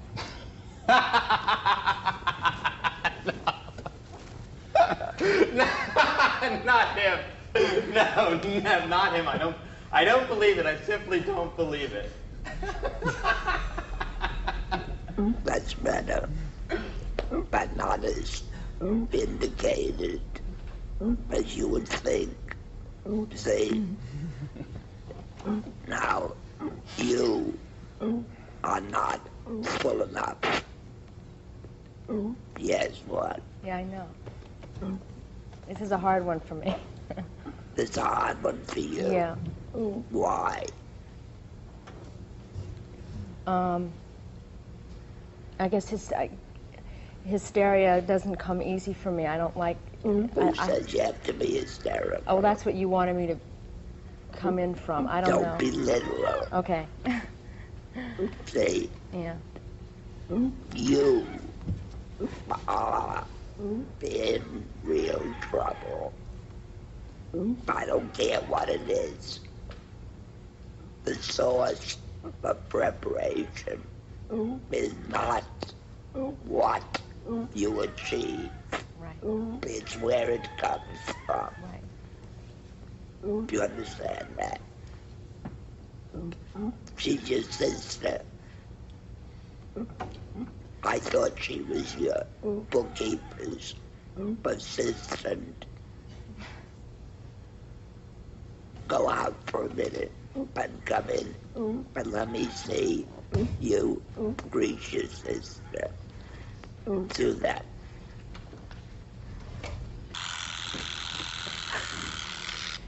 Mandy, Jock. Well, that's like two people who don't believe in sex. This is acting, not line reading. Show them the papers. Say, what's this? Don't examine it, because you won't see anything. Okay. See? What is it? Some legal papers. Clifford Evans had them sent up from the bank today for us to sign. Father's already signed them. What does it all mean? Father settled practically all his money on us. It's sitting in cash in the bank waiting for us to go and pick it up. What do you think of that? I think it's just great. Do you believe it? No, I guess no, I don't think he'd do that. You say it's some kind of tax notch. Yeah. It's a meaningless gesture. It isn't anything he did out of his heart. It's a joke. I say that for exercise purposes, turn this into physical acting, not blind reading. In order to do it, it has to have a meaning to you. Doesn't it? Yes. The poor actor reads lines. A good actor expresses the meaning with his behavior. So even before you notice that she's in trouble, she's your sister. Greet her. What do you think of your father about to kill himself? That's another That joke. gets you on the floor. You follow? The worst possible direction I can give you, I'm about to. See, when you tell her that your father used to bury Indian arrow beds. Keep yourself from breaking down. Can you keep yourself from breaking down? I can try. That's the best you can do. Right. Now, don't wait for God to make you hysterical. You understand that? Yeah. Before you come in, pull yourself together. But what are you gonna pull together? A terrific urge to break down. Right? I'm telling you, this is the worst kind of direction. So go ahead and do it.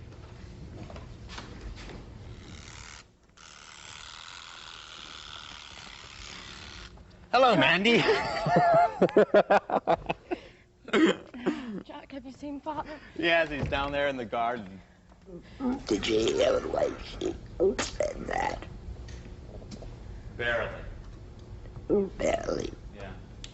Now thinking about That would change you. You're too shy. What does it come down to? point of view and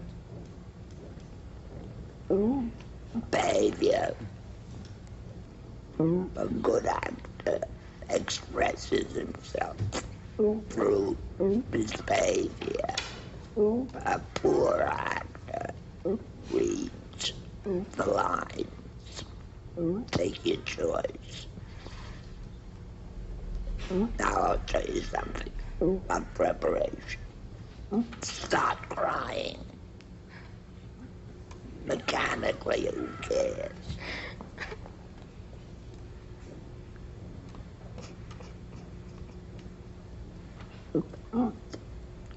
Let's hear the text.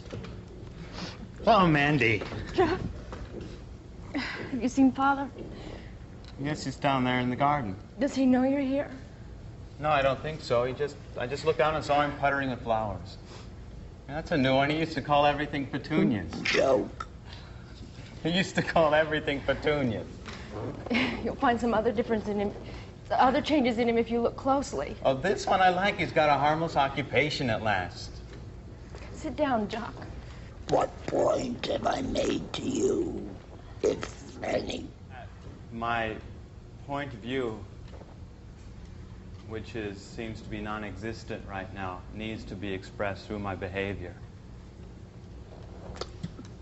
That's a big statement, but you're right. What about you? I feel like I should just relax and allow things to happen to me. Why aren't you I don't relaxed? know. But I'm not. Why? I don't know. Are you relaxed?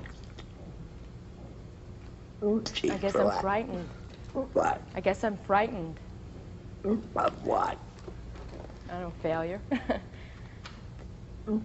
Suppose you fail. I know, I suppose I fail. What'll happen to you? I'll just get up again and try again. Will you lose your boyfriend? No. Will you lose your parents? No. What terrible thing Nothing. can happen to you? Nothing. And I know that here. Where should you know it? Here. There. You can't fail. I know. All right. There's no point in talking about being nervous or being afraid to fail or wishing you were dead or had listened to your mother and got a job at Bloomingdale's. There's no point in saying any of that because you're gonna be afraid to fail. You're gonna be afraid to make a fool of yourself. All of these things are gonna happen. So let them happen. Then you fix them. All right. You understand what I'm talking about? Yes. Go like that.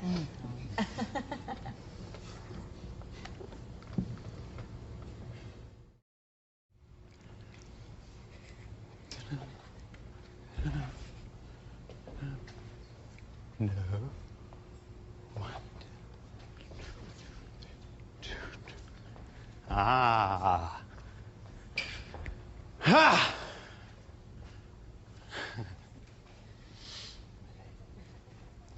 Mandy! Have you seen Father? Yeah, he's down in the garden. Does he know you're here? No, I just looked down and saw him puttering the flowers. And that's a new one. He used to call everything petunias. Well, you'll find some other changes in him if you look closely. Oh, this one I like. He's got a harmless occupation at last. Sit down, Jock. Listen, Mandy, you look like a girl with a very long story on the tip of her tongue. You kindly make it short as possible. I've got to get back to Southampton this afternoon. You won't want to go back when you know how it is here. Well, we'll argue that one later. Shoot.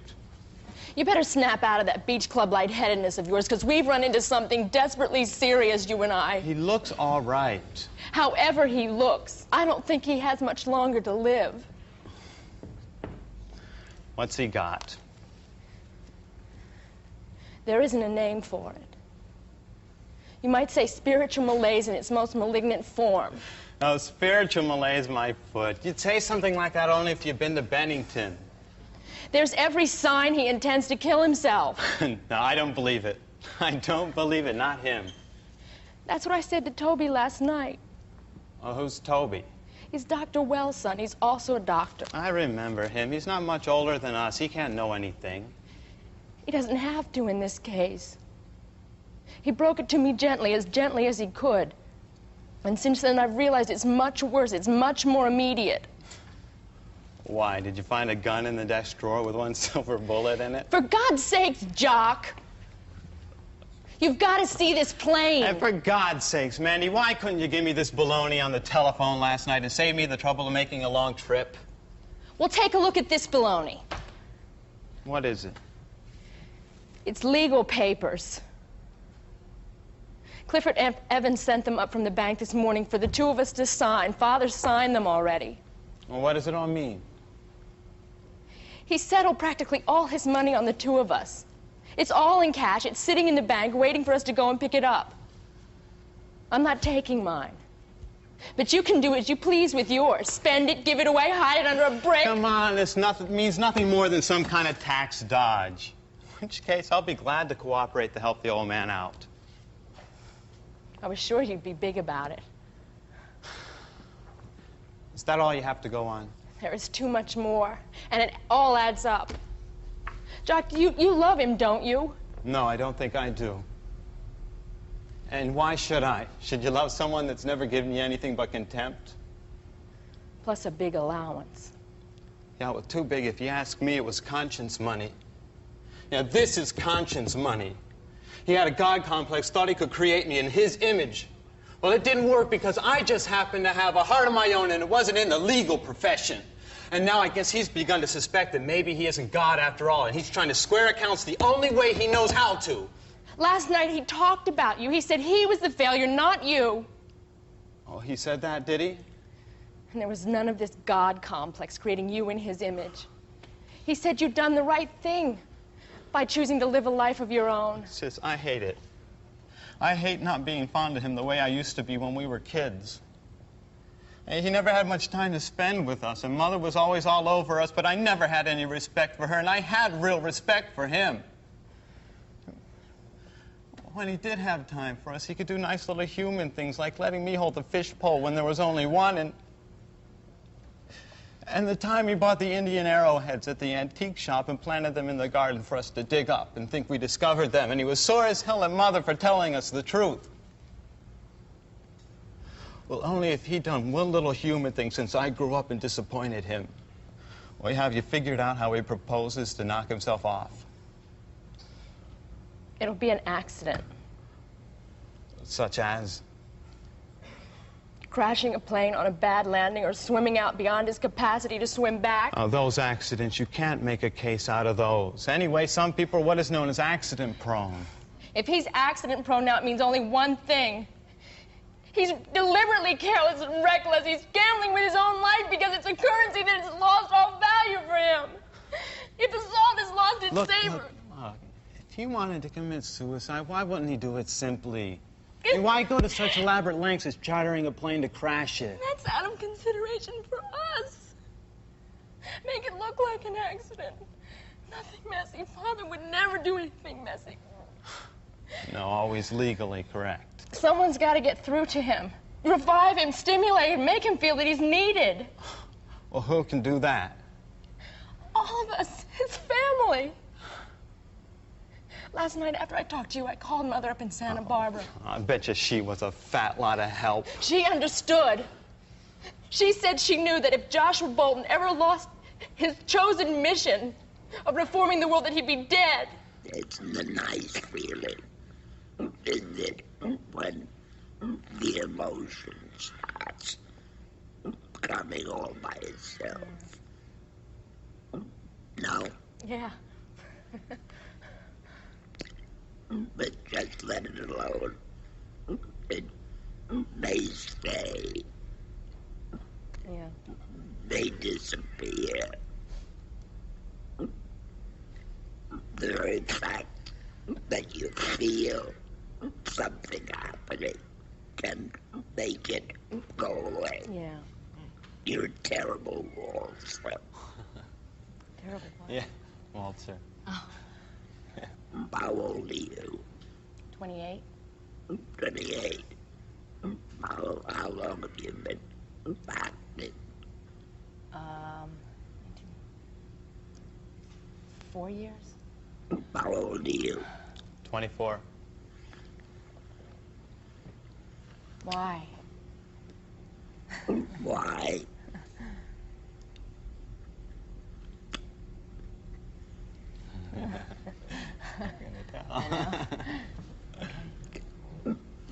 Okay. Thank you. You should be a better waltzer for 24. I haven't had too much practice. No, I know. That's my generation. Here's some sandwiches, Lily. Bill Moore's mother made them. They're roast lamb. Where'd you get those? Mr. Richard something? Who? You know, Mr. Strobel's friend? The one that gave the balloon to Carlo? Ah, the one who had to find out you were married. Well, I could have been a widow. Over my dead body. Where do you come from? I come from rehearsing. What's that mean? It means that I'm searching for it. It means that I've got a new lease on life or something. It's great, I guess. It's greatness. How do you feel about knowing you're great? Great, I guess. You know. What about you? I think he's being irresponsible. You don't anticipate the sea. Okay. I'm talking About the minister. About the house and the Yes. job. Okay. Well, a man came to the hotel today and said that he'd consider him for a job that he's perfect for. Is that your heart? Well, there's a White House that comes with the job. Is that in your heart? What he has been offered? I don't understand the question. How do you feel? It's great. Great. It's wonderful.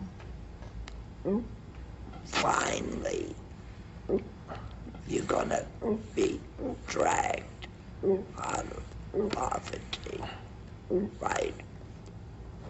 He's gonna get a job.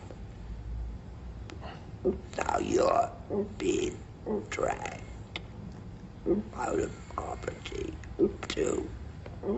Why? To go into show business. That's not enough. To be a star. What's that mean? Then I'll have everything I want. What are you gonna have? How do you feel? I don't know how to put it into words. That's how you feel. Why do you come in? To get dressed to leave. To leave for what? To go act. To do my act. Just do your act. To be a smash. That means what?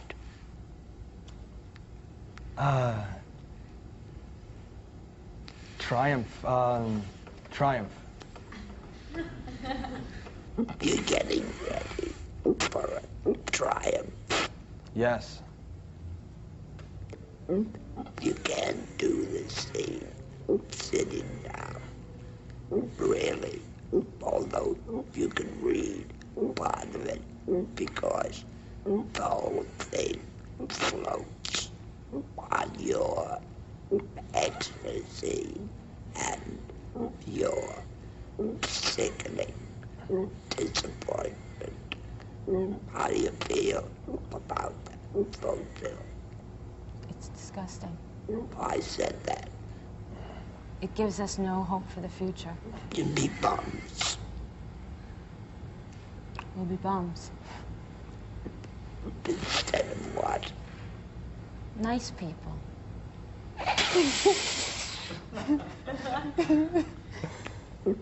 How would you like to be married to an actor who plays Pottstown, Pennsylvania, twice a year?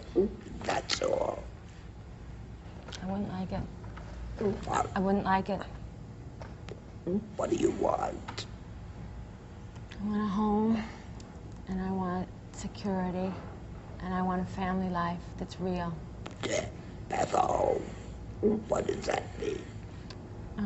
To be surrounded by people that I love, with me. Yeah. And familiar surroundings, food. Food. Everything is wonderful. What's acting? Everything's all over the place, and there's no... Now, if you were the perfect actress, I said to you, how do you feel? You would vomit. Why do you come in? I come in to get ready to perform. So what are you going to prepare for? For, something in the area of ecstasy. And you? Ecstasy. Yeah. Which goes as soon as he says, like, this is what you're talking about, the preparation being just for the first moment. Okay. Now look, actors don't say something in the nature of ecstasy. They can't talk. Because the words fill them with such full emotion. Now you can't get that now, but you can get an approximation. Now prepare, and then let's have as much exchange as possible.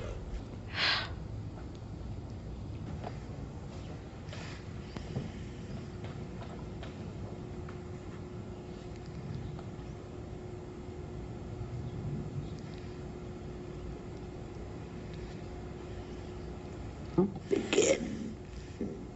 You were gone so long today. We were rehearsing. Rehearsing? Rehearsing? What do you mean? Who was rehearsing? Here's some sandwiches, Lily. Bill Moore's mother made them. They're roast lamb. Where'd you get those? Mr. Richard sent them. Who? You know, Mr. Strobel's friend, the one that gave the balloon for Carlo? Oh, the one who had to find out you were married? Well, I could have been a widow. Over my dead body. Now, that isn't funny. I think it is. We're going out to Washington tonight.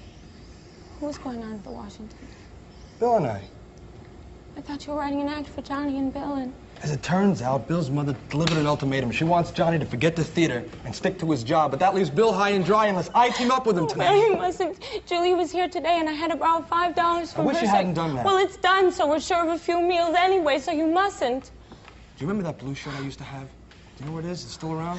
Yeah, there was a man here today from Leffertsville. From where? Leffertsville, Staten Island, the school. Oh, what'd he say? Nothing much. He was here only a short time. He was a minister. That's done it. He said he'd consider you, Val.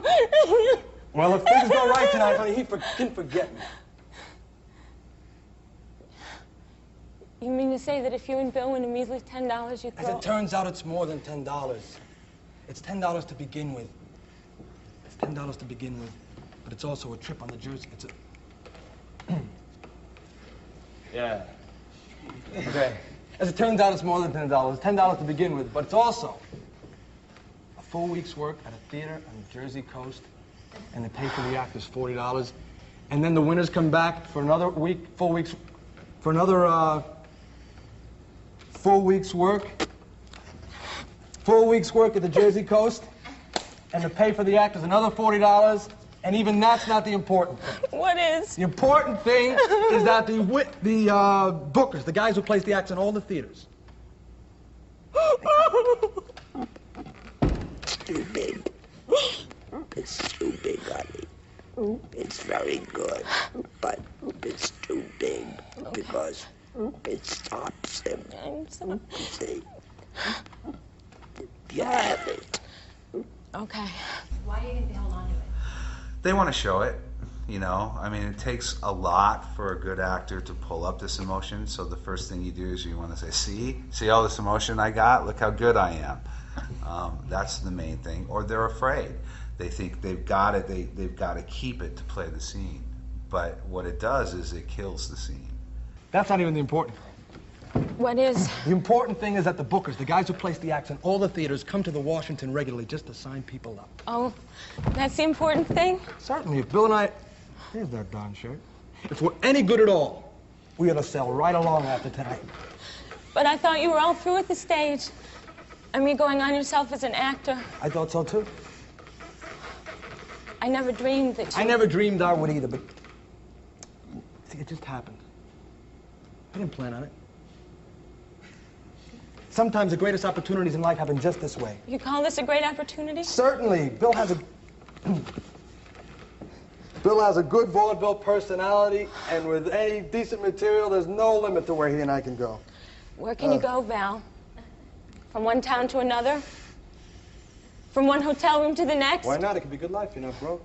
You mean to say that we're going to spend the rest of our life in rooms like this? No, not rooms like this. Beautiful rooms with good furniture, good service. All hotel rooms are alike. What are you talking about? Some of them have... Oh, I see. You mean they're all alike in feeling. I'm always surprised. Oh, I see. You mean they're all alike in feeling. I'm always surprised when you throw me a curb like that. What does that mean? It means you're usually pretty literal-minded. And what does that mean? But anyway, listen. If we really succeed, if we really make it, here's what we can do. You won't have to travel with me. You could stay in, we could buy a little house somewhere, and you could live in it while I'm out of town. And what kind of a marriage would that be? Then come with me then. I guess we don't have to decide tonight. I haven't signed any contracts yet. Val, I've never been to these amateur nights before, but I've heard about them. Is it true that the audience throws things at the amateurs? No. Well, sometimes they're a trifle wild, but that's only when the management encourages that kind of behavior. Why, you're afraid you're not going to do it the right thing? Yes! You have all kinds of confidence in me, don't you? Oh, Val, how could you stand it if somebody threw something at you? I guess I'd live through it. Oh, you'd live through it, but you'd be different. How would I be different? You'd be a man who'd let somebody throw something at him. Well, what of it? Well, you'd never be the same again. You're not like Bill Moore. You've held a fine position. And still Carlo needed two pairs of shoes. She didn't. She had a pair for Sundays and a pair for school. No. Wait a minute. You see, that's the idea. Now, you are too strong for him. See, there's an element in a character She's like, which doesn't know how to fight. She suffers, but doesn't know how to fight. See, listen, you've got to be busy. Constantly doing these things. Even if you take your shade off 9 times and make your time. Perfect. It's got to be. For whatever reason. Mm-hmm. You see, and you're emotionally, you're unadjusted. That is, she's one of those old-fashioned wives who suffers but doesn't fight her husband back. They don't exist, but you know what I mean. See? Can I ask a question? I think I understand why, because later on in the text, she still tries to convince him about the school. Okay. So she still holding with that as a possibility. But not inside. But she doesn't fight with it. Okay. See? Yeah. Why was I doing all this? It fed whatever feeling of excitement that I might have. It fed it by doing that for some reason. That's good. But next time, do it with real clothes. Right. When do you find out he's going into Boulder? Run the text at the beginning. I'll show you where. Okay. You were gone so long today. We were rehearsing. Rehearsing? Who was rehearsing? What do you mean? Here's some sandwiches, Lily. Bill Moore's mother made them. They're roast lamb. Where'd you get those? Mr. Richard sent them. Who? You know, Mr. Strobel's friend, the one that gave the balloon to Carlo. Oh, the one who had to find out you were married? I could have been a widow. Over my dead body. That's not serious. Okay. He's playing with you. Okay. You don't have a lot of trouble. Oh, so I don't think he's going on yet. I don't think he's... That's what I'm trying to do. Okay. Oh, okay. All right. I could have been a widow. Over my dead body. Well, that isn't funny. Oh, I think it is. We're going on at the Washington. What's going on? Bill and I. But I thought you were writing an act for Johnny. No, as it turns out, Bill's mother decided Johnny's got to stick to the theater, stick to his job and forget the theater, but that leaves Bill high and dry, and so I go on with him tonight. But no, Val, you mustn't. Julie was here today and I had a... That's what starts. That's it. You mustn't. No. When you really find out, it builds itself. I see. I see. You know, you could do this scene all by yourself without her. Why is that? Because I don't need her to go on stage. Because you're independent. Activity consumes the whole scene. Do I have an independent activity? You might have till he comes in. Okay. You know, acting is an emotional profession. You answer questions, not to reveal the logical response, but the emotional response. You see, I'm a bum. What's that mean? Nothing, unless it's translated into inner experience. You know what the most important word is in this acting thing? Why? And the answer is emotional. We're stuck in our logic. You get stuck.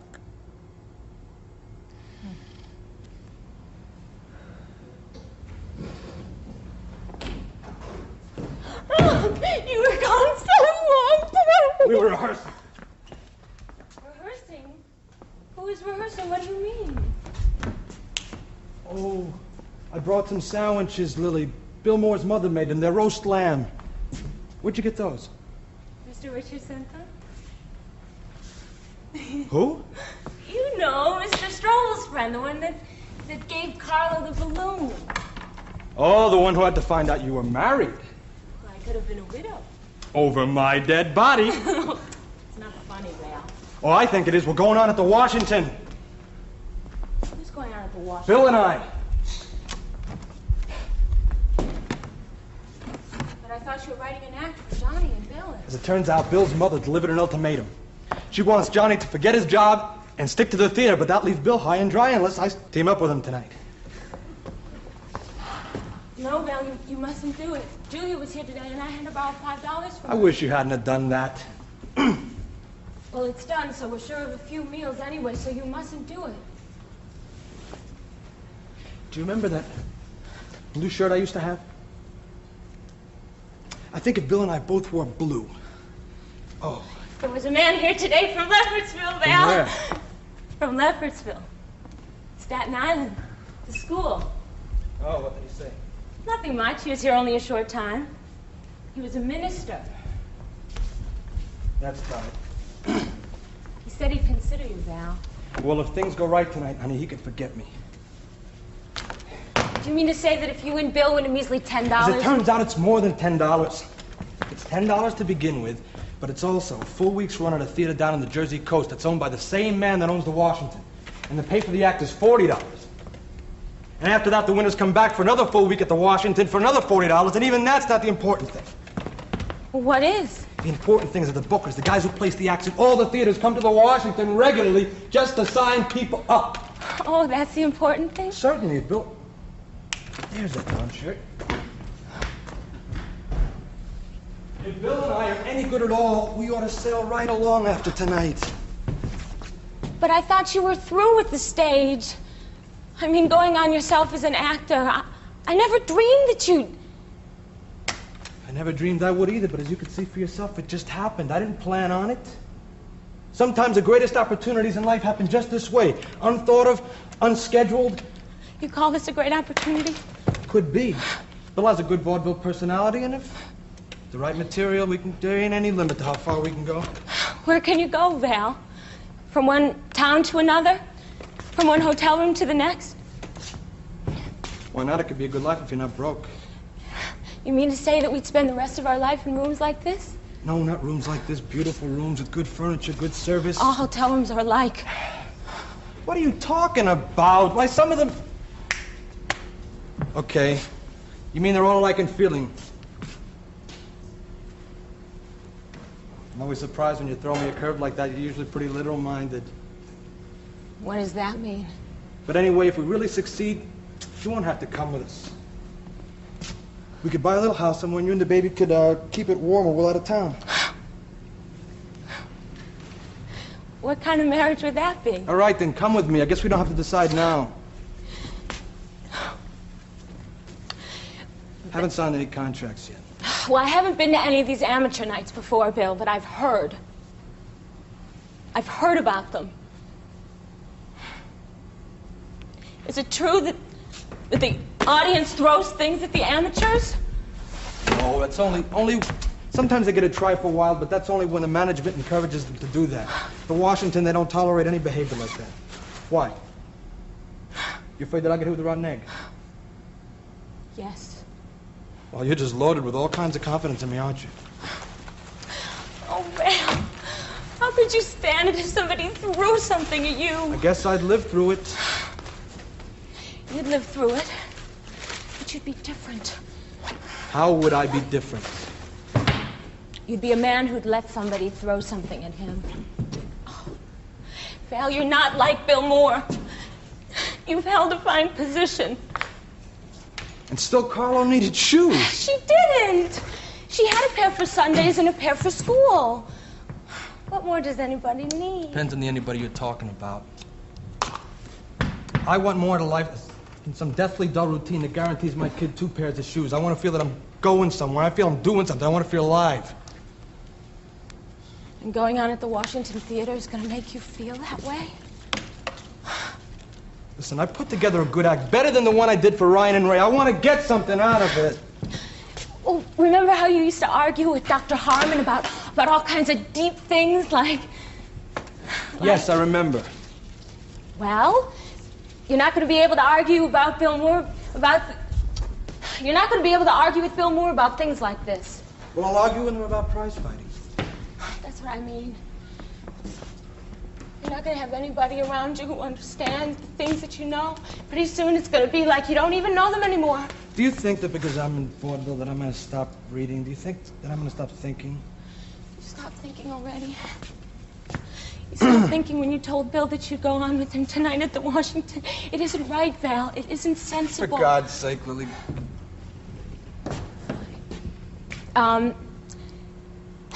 This White House, this job in Leopardsville, this White House that goes with it. Yeah, we've had those White Houses before. We've never had a White House. All right, so it was yellow and the roof leaked and the parlor stove didn't work. You coming over to the theater? No. Well, I guess that answers my question.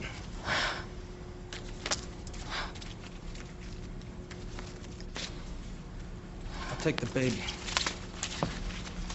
You're not going to take the baby to the theater in the audience while you're up on the stage. Anything could happen to her. She's not going to be alone. I'll get someone I know to sit with her. You better call her and give her a sandwich. She ate already. She ate with the Lenoir. Well, that makes 2 sandwiches for you then. I'm not hungry. Will you stop brooding? You act as though I've taken to a life of crime. God damn it! Okay. What made you lose your temper? I can't put my clothes on and I can't get any help. I mean, I'm frustrated. I'm frustrated. Because you're playing Rush instead of Speed. Okay. You're making a fetish of setting a record. Stay on that bed and stay there. Don't argue with it. We discussed that yesterday, didn't we? Take your time, Susan. Prepare for a peaceful life in the country and go moment to moment. See? I'm talking to you now, right? Do I have to get up? No. Touch noses with you? Well, you're putting the emphasis on speed instead of getting your clothes changed nicely, moment to moment, and stay there. See, you covered as much territory as he did. See, except he was going this way, and you were going this way. The moments never happened because it was a question of setting a time record. Whenever you do something for its effect rather than for its meaning. You have a dream of the White House and you have a dream of fame. That's what sets it going. Right. It's how you do what you do, which makes the character. That's what character acting is. How you do what you do. That's what it is. You want me to make a character adjustment in the scene? Emotionally. I don't say you change your speech. I don't say you adjust in a way that's not truthful to you. All I said is, look, she's not a fighter. She's a demure girl. That's your character.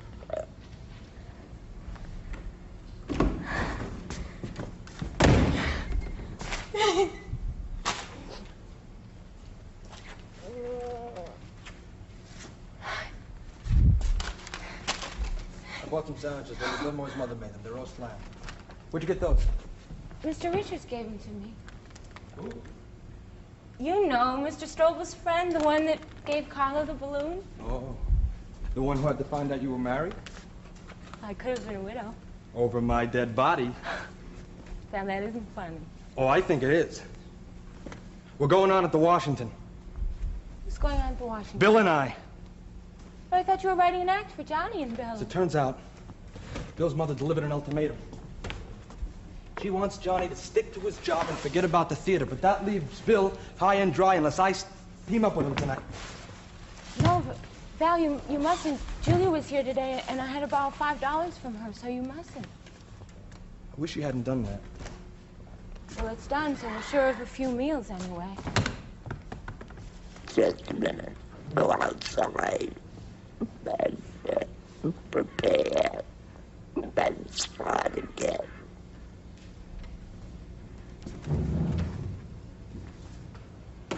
Hurry up here. Clyde. Okay.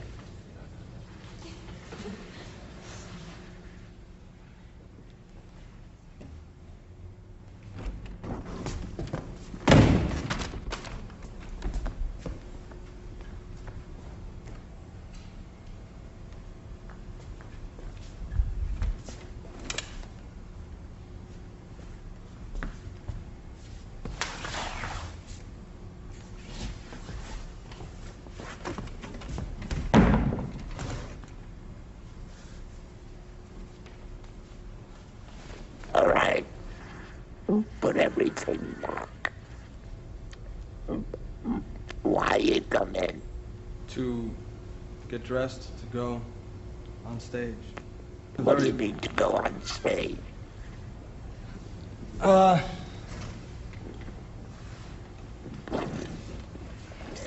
To perform. How do you feel about that? I can't really I don't know what to say about it. I could just... Do you want to be a star? Yes. Yes. Is that your life's ambition? Yes. Yes. The 60s were a very volatile time. You know, drugs, sex, rock and roll, and people were challenging the establishment of everything, and they were breaking down walls and all of that. And when it came to the work that Sandy was doing, they looked at it as establishment and old school. And they weren't disciplined in the way that he was disciplined, and they weren't demanding any serious emotional depth out of themselves, which is what he's all about. So at that point, he became very disillusioned. He said, I'm teaching actors for a theater that no longer exists. And that's when he began to say, you know, it's time for me to stop. But of course, he couldn't stop. You're a teacher. Yes. Right. Well, What kind of teacher are you? I teach at a law school. I know that, but I mean that. You're a law-abiding teacher, right? Yes. If they cut your salary and the rest of the staff go on strike, you don't. Right. You see? Mm-hmm. Eventually you get to be one of the vice presidents of the school, in charge of Latin. That's good. Why don't you like the family? Because they're conformists. They're not. They're a unit, and I don't believe in this unit. I would be on strike. If I were in his position and we got cuts in salary, I'd be the one on strike. I'd probably be the one leading the strike. How do they feel about you? Well, they think I'm a troublemaker and that I'm just a little sort of a twit of they don't like the way I behave. I'm not part of the structure. You're a non-conformist. Right. Now, what is this meeting about that you won't go to? Well, I don't know what it's about yet, but my brother wants to talk about Edith, about one of our sisters. It doesn't matter what it's about. I have no interest in being part of it. But you should know. I should know what it is specifically. Turn your back on each other. Right now.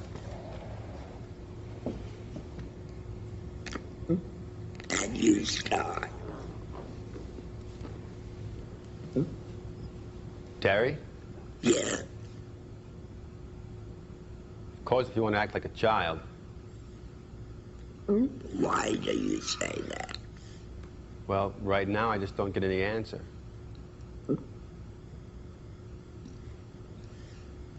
Is that enough? Just no answer? Yes, if I ask her, if I call her name and I know she's there. Go on. Terry, John's waiting for you. Let him. They all are. Well, let them. I don't know what you hope to prove. I'm not trying to prove things. I just don't like conferences. Come on, please, dear. Be a good husband and go in my place, Francis. It's the family John wants. Something to do with your sister, apparently. Wouldn't doubt it for a minute. Who went to meet the boat? Edith. Thought so. Martin, too? No. Edith thought that only a woman should meet her.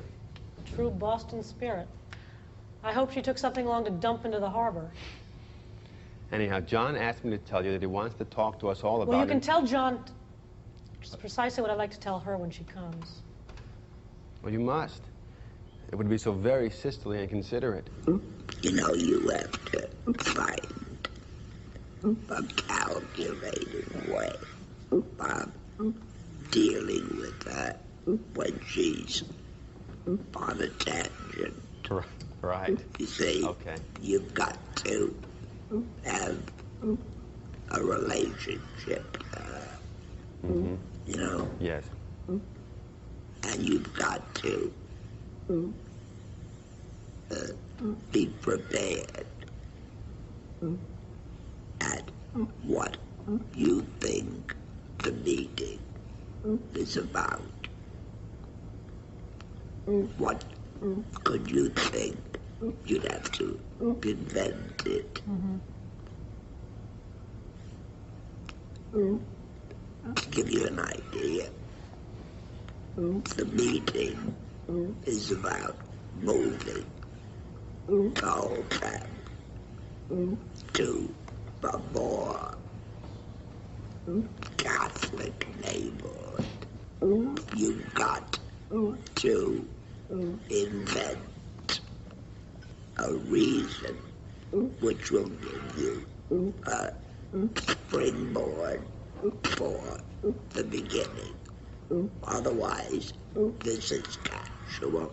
right from the beginning. Right. You see, you're sitting in a chair, both of you, but you have nothing going on inside of you. If you said, she's got such a temper that you never know quite what to say to her. See, she gets furious. It gives your behavior a quality that it doesn't have now. Right. Now, it's just the text for both of you to follow. Right. In other words, the play begins emotionally. But before we see you, you say, well, if you want to act like a child, Right. but she didn't do anything. I had an idea about that, but I wasn't going to do it until we did it. You're doing it. Do something which permits what he does to come from you. I don't understand. Pinch up. How? That's right. Look, the basis on which the scene is built is the pinch and the ouch. That is a principle which operates throughout your career. Go deeper and deeper. You understand that? It's not the word, which is the cue. It's the pinch. Into the it's the behavior. Which brings words with it. Right. Now, this is for when you rehearse. Go ahead now. Do you know he's there? He's there. Do you know why he's there?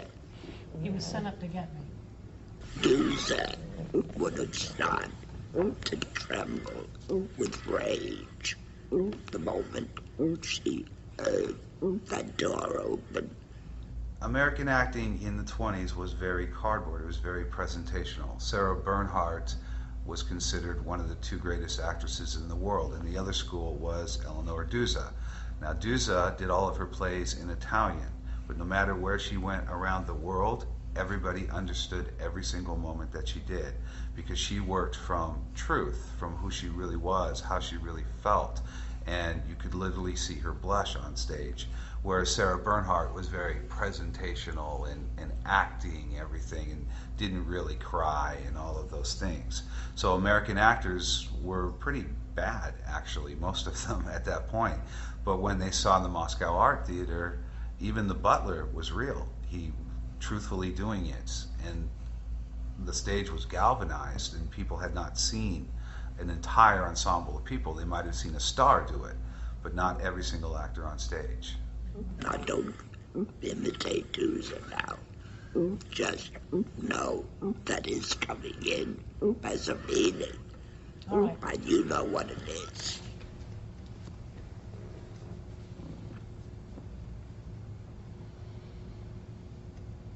Terry?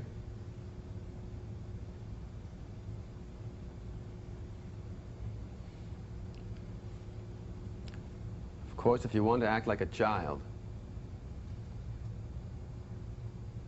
Terry, John's waiting Well, for let you. him.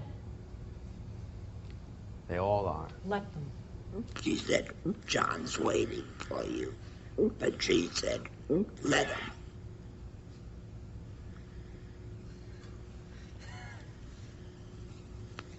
Go on, go on.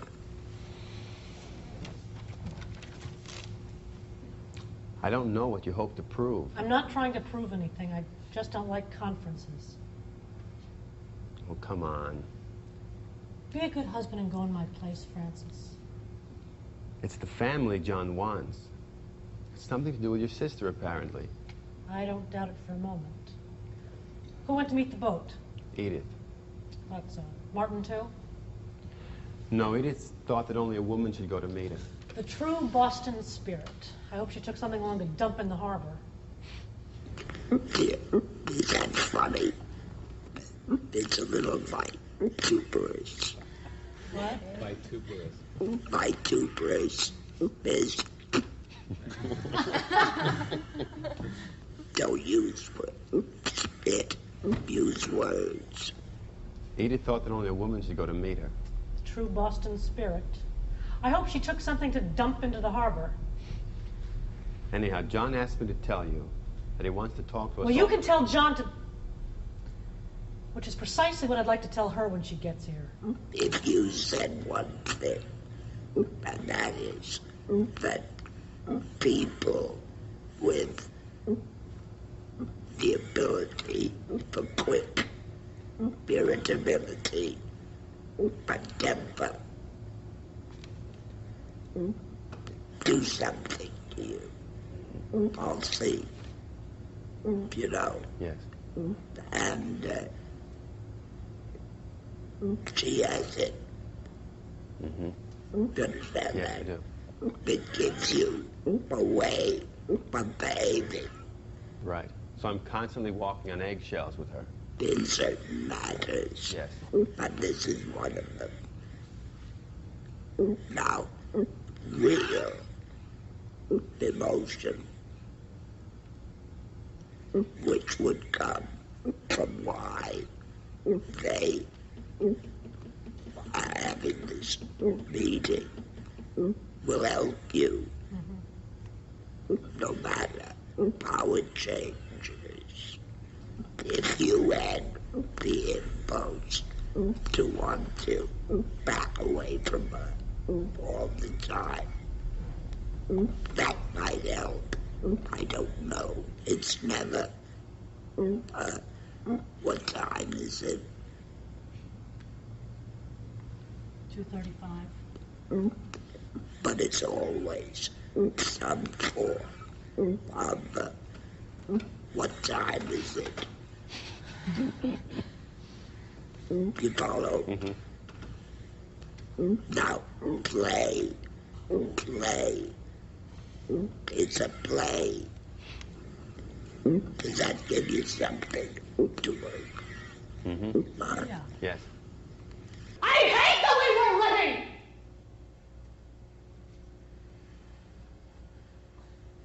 Let's get out of this house.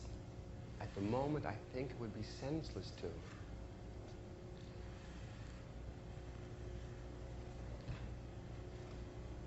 You wouldn't be too surprised, would you, Francis? At what?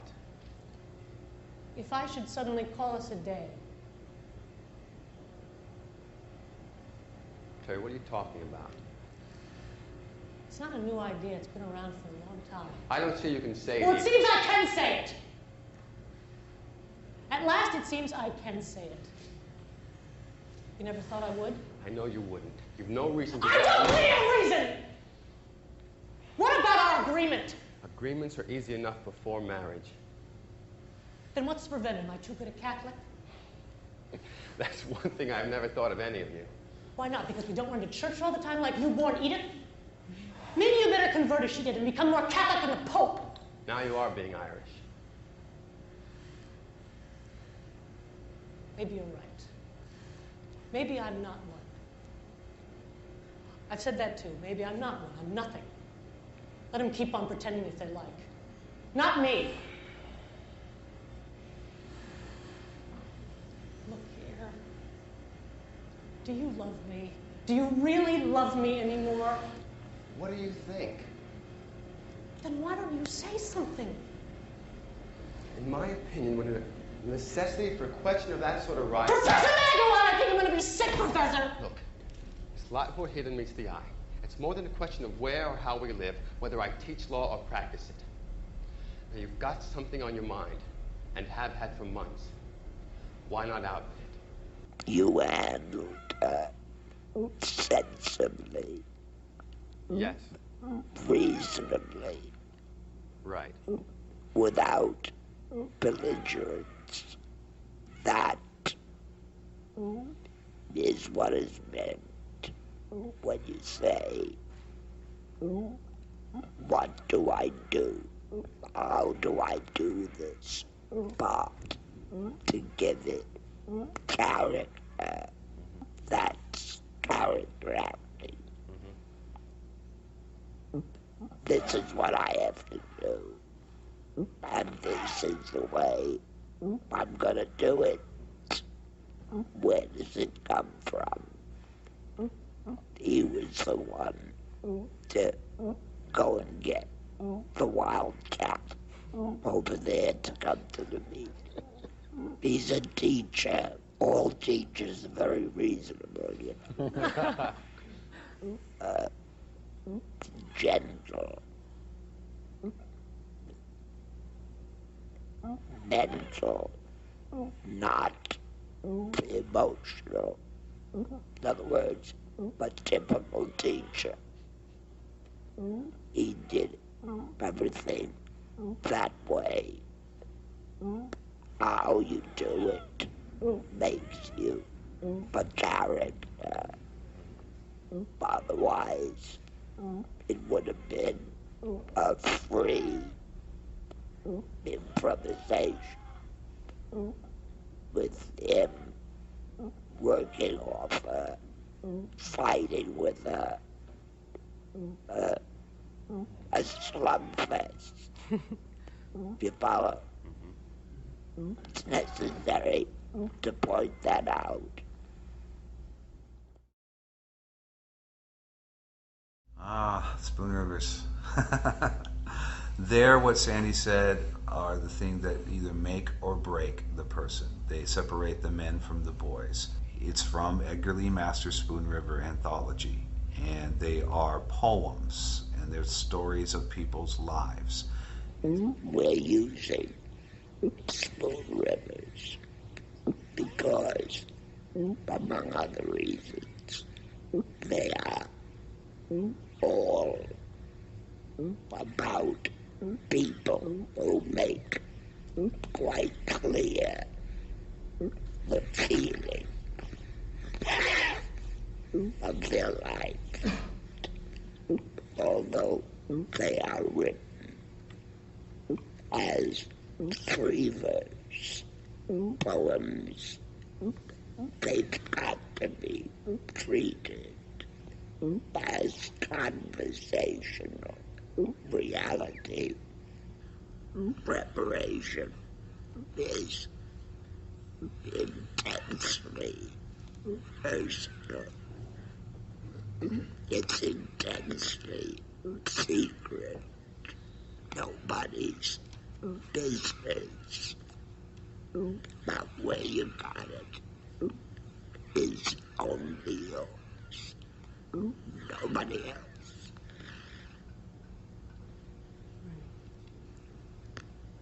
And if somebody says to you, when you came in, I told you this yesterday, where did you get that thing you brought with you? The answer is very simple. You see? Yes. Yeah. You know, this is such a subtle question and so difficult that it's only the general movement of it. Call it wishful thinking. Call it fantasy. Call it preparation. Call it transformation. Call it what you like. See, the only test is is something working for you. And then to learn how to let it alone, which will come to. He didn't think American actors could do Shakespeare. He said, if you want to do Shakespeare, go study in England for 5 years, because we don't do it well. So he used this kind of poetry as his Shakespeare. And the assignment is to take that poetry and turn it into a real person, so that literally when they speak, there is no poetry and they become real. And it is the ultimate form of character work, because not only do you do it as yourself, but then once you understand it as yourself, you figure out what the character of that person is. So you end up creating all the 3 dimensions of the time, the person, their accent, everything. So it's the ultimate coming together of all of the elements of the technique. They're all broken down when we teach them, but at Spoon River Point, they're together, and that's when you fly. And the great actors, it's amazing to watch them. Anna Clute. Over and over they used to ask me, while buying the wine or the beer, in Peoria first, and later in Chicago, Denver, Frisco, New York, wherever I lived, how I happened to lead the life, and what was the start of it. Well, I told them a silk dress, and a promise of marriage from a rich man. It was Lucius Atherton. But that was not really it at all. Suppose a boy steals an apple from the tray at the grocery store, and they all begin to call him a thief. The editor, minister, judge, and all the people, a thief, a thief, a thief wherever he goes. And he can't get work, and he can't get bread without stealing it. Why, the boy will steal. It's the way the people regard the theft of the apple that makes the boy what he is. Now we're going to talk about preparation for your purposes.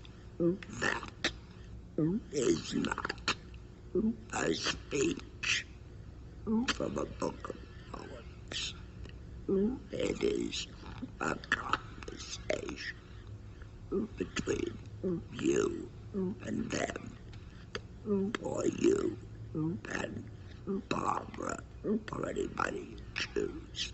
In other words, it's intimate, conversational, and bears no relation to written poetry. It's conversational reality, not oratory. It's one speech out of a play, and that's all. You yourself must invent the question that prompts that play to be obvious.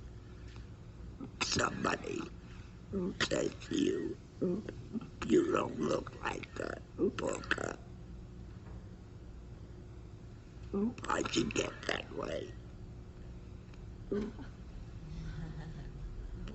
Why are you laughing? Over and over they used to ask me, while buying the wine or the beer in Peoria first, and later in Chicago, Denver, Frisco, New York, wherever I lived, how I happened to lead the life. What was the start of it? Okay, not bad at all. Now, suppose I, as the director, say, Francis, emotionally. You are very alive, but I think it's coming from your nervousness. You see, now, tell me the last 2 lines. Read the last 2 lines. It's the way the people regard the theft of the apple that makes the boy what he is. Now, big question. How do you feel about that? Angry. Angry. Your interpretation comes from the last 2 lines. That's what you have to prepare for. Our interpretation was unhappy, depressed, nervous. I want that. I need you to be a fighting prostitute. You're saying she's angry. He's a prostitute who never was one. All of these things infuriate you. And that's your emotional interpretation. And reveal it to your companion. Now, I don't get the impression that anger comes easily to you. Is that true or not? That's true. Therefore, you'll have to explore. Now, go into a corner or sit there, close your eyes and fantasize. And when you feel ready to kill, then tell somebody what your philosophy of life is. Your feel of that poem was personal, characteristic, and true of you. But I don't want that. But I'm the director. So it's up to you to find a different way. And the way is via preparation. Yeah. Which you keep to yourself. When a great actor works, they're working from their private self. They're going down to the deepest, most private, darkest places a lot of the time, and they're working out of that. Sandy did not believe that acting was therapy. I don't either. So we don't divulge what we use for that reason. And secondly, what moves me does not move you. So if I were to tell you what I'm using, you may look at me and say, that's silly. And what you've done is you've just made me self-conscious about something that I feel. So his belief was, you don't share it. If anybody asks you, where did you get that from? You say, talent. Over and over, they used to ask me, while buying the wine or the beer, first in Peoria, and later in Chicago, Denver, Frisco, New York, wherever I lived, how I happened to lead the life. What was the start of it? Well, I told them a silk dress and a promise of marriage from a rich man. It was Lucius Atherton.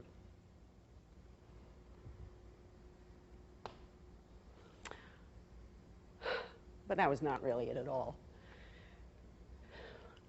Suppose a boy steals an apple from a tray at the grocery store, and everybody begins to call him a thief.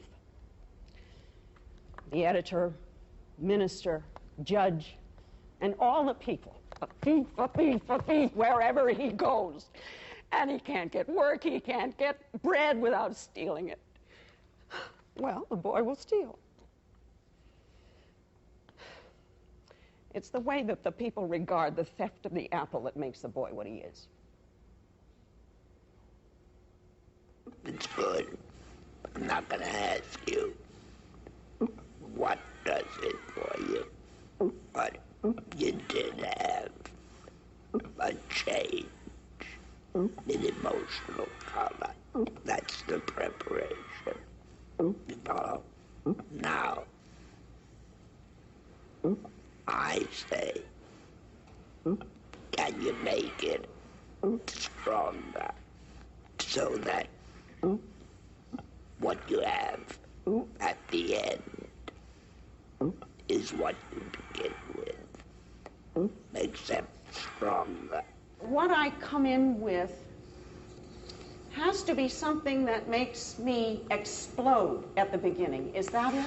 So that it isn't something that grows, it's something that as if it was like a slap in the face or something, so that I come back. And the word explode is different than having it. It's not exploding. But I know what you mean. Yeah.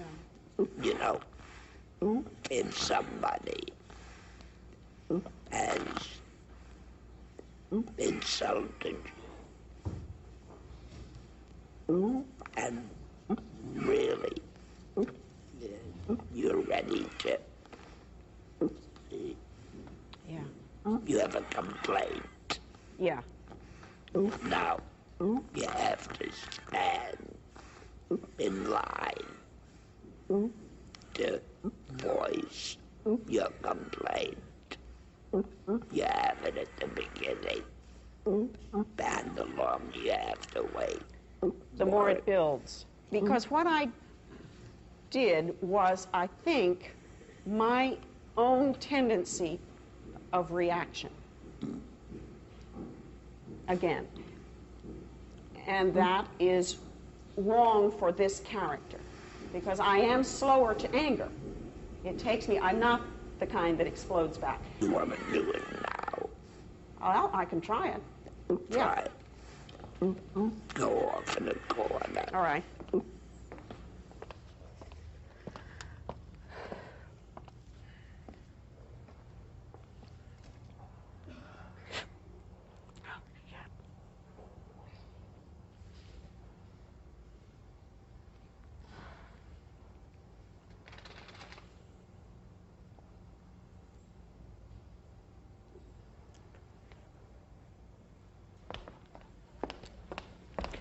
Over and over, they used to ask me while buying the wine or the beer, first in Peoria, later in Chicago, Denver, Frisco, New York, wherever I lived, how I happened to live the life. What was the start of it? Well, I told them a silk dress and a promise of marriage from a rich man. It was Lucius Atherton. But that was not really it at all. Suppose a boy steals an apple from a tray at the grocery store, and they all begin to call him a thief. The editor, minister, judge, and all the people, a thief, a thief, a thief, wherever he goes. And he can't get work, he can't get bread without stealing it. Well, the boy will steal. It's the way the people regard the theft of the apple that makes the boy what he is.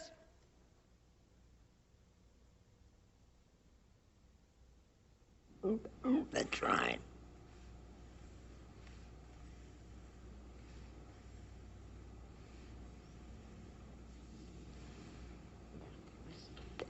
Okay. You see, you have anger in you. But you're human, ain't you? You're human. Yeah. the idea of finding it at its most positive. You just began to do it. See? And it brings all kinds of unanticipated things with it. You understand that? Yeah. I once went to hear a master class given by famous Viennese singer Lotte Lehmann. And she criticized each of the singers who got up. And there was one woman sang a song, and before she began, there must have been at least 8 bars of introduction. It was a serious song. And then the woman started to sing, and Roger Lehman said, no. You have to start singing inside of yourself at the very first note. So when you come to your open singing, you're emotionally ready. Now that's a form of preparation. You dig that? Yes. That means you understand me. No. Is that to say that the scene starts before you come on stage? It damn well does. I know an actress that never read the other parts because she said she always wanted to be surprised when she got on stage. She said, in life, you never know what the other person's going to say anyway. She's got a point. I told her that. Why don't you open a studio?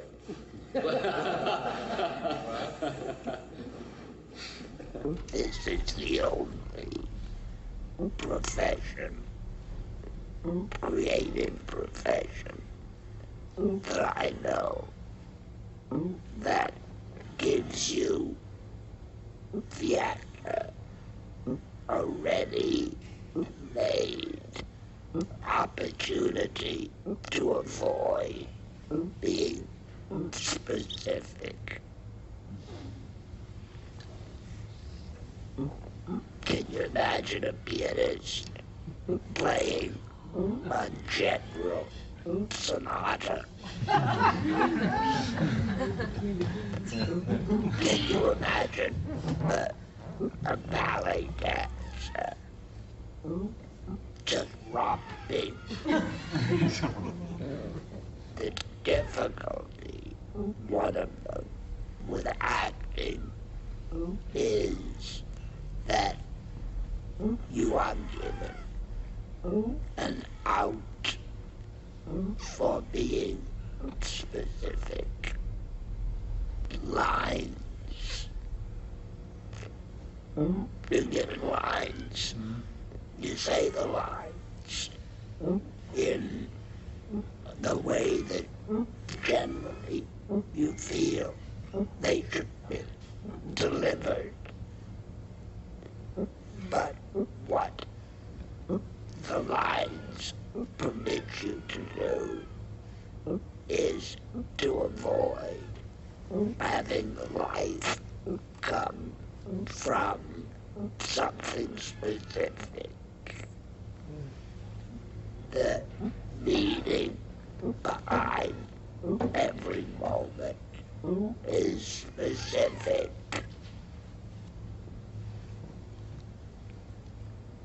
Because that's the source of the emotion. Otherwise, you say your text and you know generally what you'd like to feel. So you combine saying the words and suggesting what the emotion might be, but there are no roots. It has no roots. The emotion of the part has no foundation. Be specific. It's all over the neighborhood playhouse, on the walls. You see? If you have felt the experience of the specific emotion, and then you try to do something and you haven't got it, you really do feel so empty. You just don't know quite what is wrong, but there's something not there. It doesn't seem to matter even whether what you're called upon to do is supposed to be harsh or sad or depressing or whatever. When you know what you're doing acting-wise, it's then fun. You know something? Acting is fun. Yes. Yes. Don't let that get around.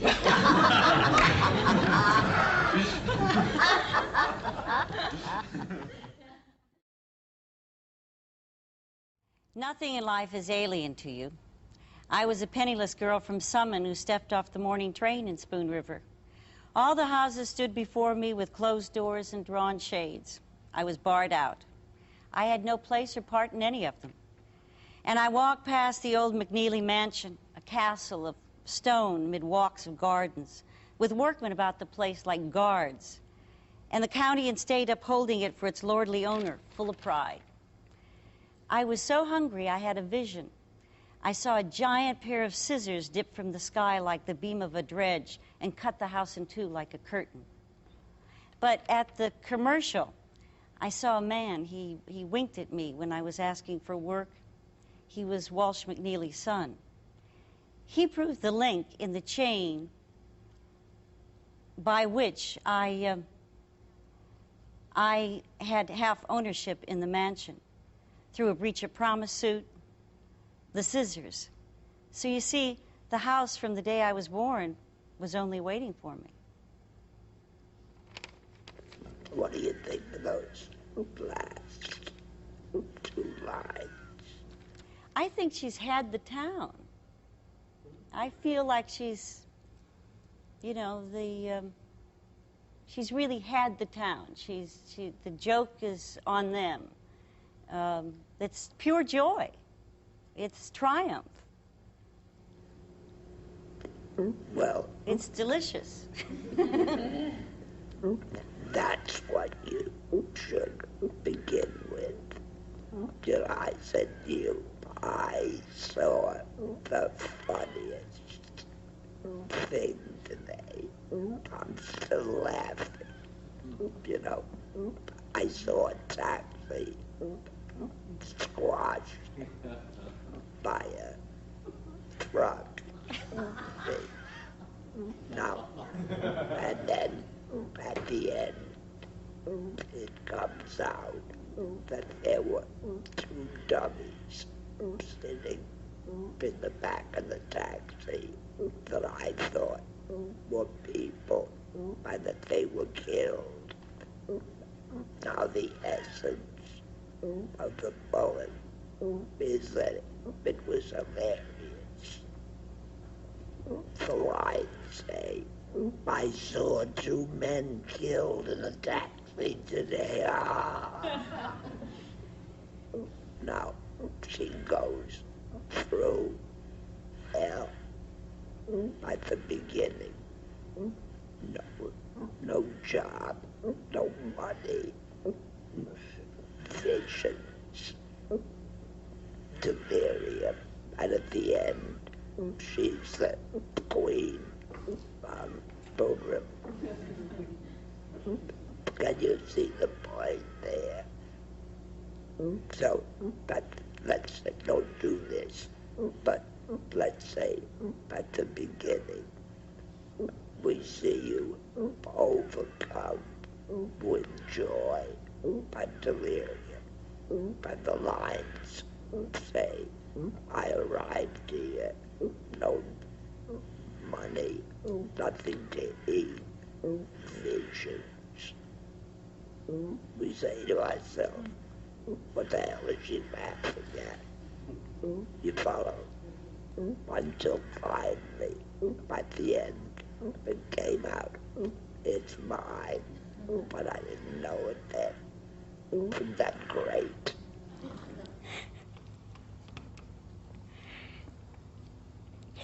Nothing in life is alien to you. Look, I was a penniless girl from Summon. I stepped off the morning train in Spoon River. All the doors were shut and the shades drawn. I was barred out. I had no place, no part in any of them. I walked by the old McNeely mansion, a castle of stone, mid walks and gardens, with workmen all about like guards, and the county and state upholding the property for its lordly owner. Full of pride. I was so hungry. I had a vision. I saw this giant scissor dip from the sky like a dredge, like a beam from a dredge, and it cut the house in two like a curtain. But down at the commercial, I saw a man. He winked at me as I asked for work. It was Walsh McNeely's son. He proved the link in my chain of title to half ownership in the mansion through a breach of promise suit. The scissors. So you see, from the day I was born, the house was just only waiting for me.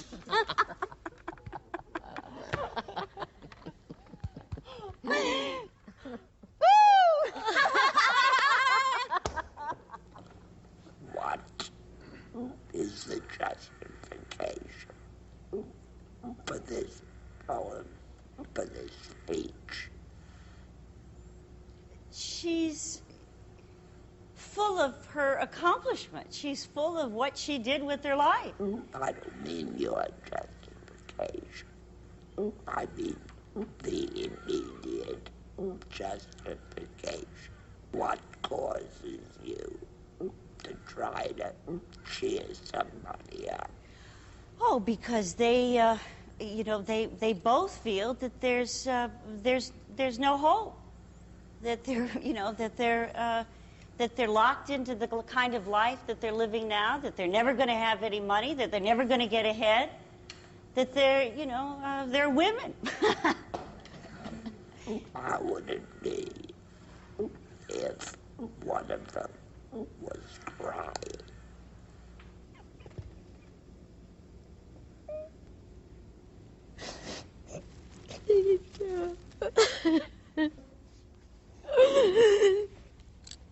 Nothing in life is alien to you.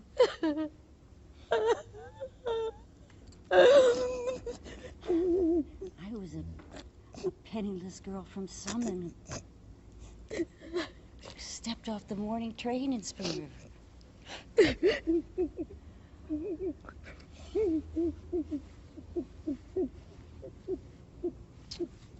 The houses stood before me with closed doors and drawn shutters. I was barred out. If somebody catches their hand in a rope that's tight-knit, some tragedy, see, and you have to fix it. You don't say, I'm going away for the weekend. When I come back, I'll untie the rope. She'll be dead by that time.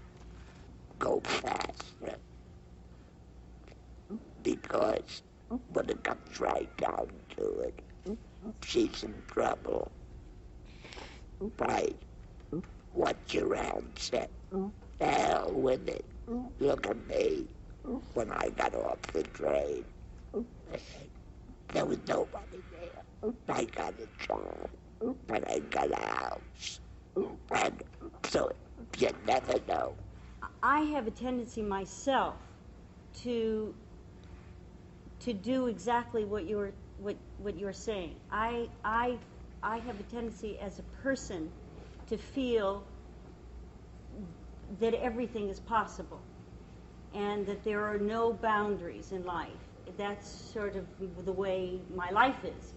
And I was preparing while we were talking, and I was trying to deal with her in a way that was much more compassionate, because generally I am not very I am compassionate, but I tend to, in the last few years, not be able to deal with that very well. It's kind of like there's a survival instinct that takes over, and I'm saying, nothing in life is alien to you. Look at me. I'm a penniless girl from Summons who got off the train. That's why you should have done it. What's the matter with you? But it's not patient. I can't be patience with people that cry about things. What for?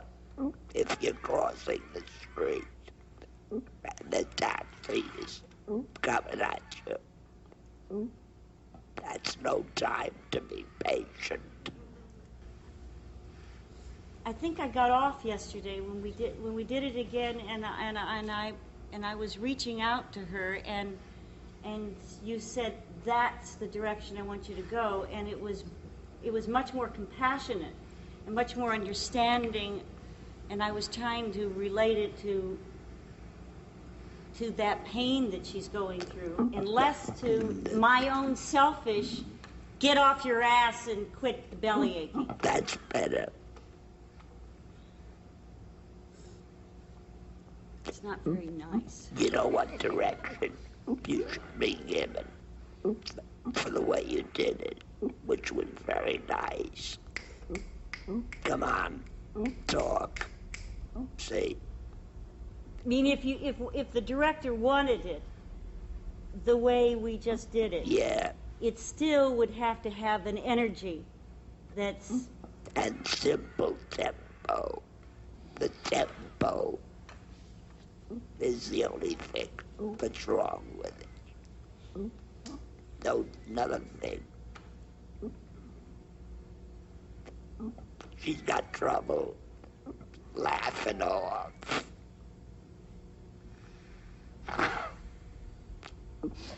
I hate crying. Let Franny do it tomorrow. Will you? Yes, you demonstrated very clearly that today you couldn't cry.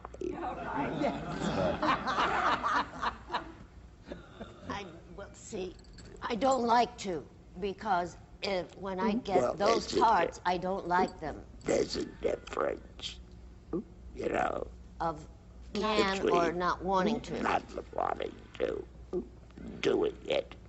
They hurt, Sandy, and that's why I try to choose parts where I don't have to cry. That's too personal.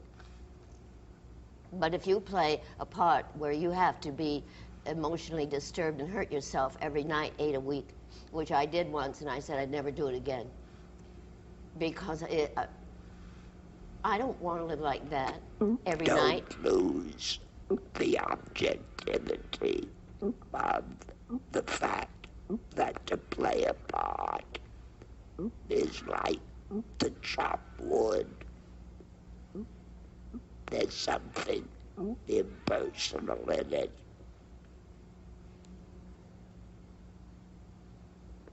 You mean keep your distance from it? You need to see it as a job. I know, but I know that's what you're supposed to do, but it never happens that way, so I get on the stage and I have to hurt myself from something that somebody does to me. I take it personally. Well, that's possible. It's fine. But you said today you can't cry today. I didn't think I could because I didn't want to so badly. Did you notice that I ignored it? I know you ignore it. But it is a problem that I wish there could be solved, where you could just do things on stage emotionally and not have to feel them. There are many ways of solving a problem. Oh, tell me. Give me the part. All right, the part that I really hated was, I loved it. I mean, it's not that. It was by Tennessee Williams, who's my favorite playwright anyway, aside from Moliere. And I disagree. About the playwrights? I know. I think I know you do. You like Shakespeare best? He's a little more talented. But he doesn't write as good women as Tennessee does. That's his problem. But poor Shakespeare's dead. No, There's such asking a you thing. this. There's such a thing as being too subjective. But, all right, if it is called for in the play, which it was in Period of Adjustment, I come on howling with tears, and I howl through tears for 3 acts, and the audience would not laugh as much if I was faking it, which I began to do because I couldn't physically, I felt. It's not a release for me to hurt myself, to feel abandoned, which is what the Isabel Haversick in that play is about. She feels abandoned. This is not a pleasant thing to have to go through 8 a week. I could hardly... That's the weakness in it. That you have to do it 8 times a week. Yes, sir. I know that. 8 a week is only an economic, what do you call them, in our theater. But what I'm asking is, it all right just to say the hell with it and fake it?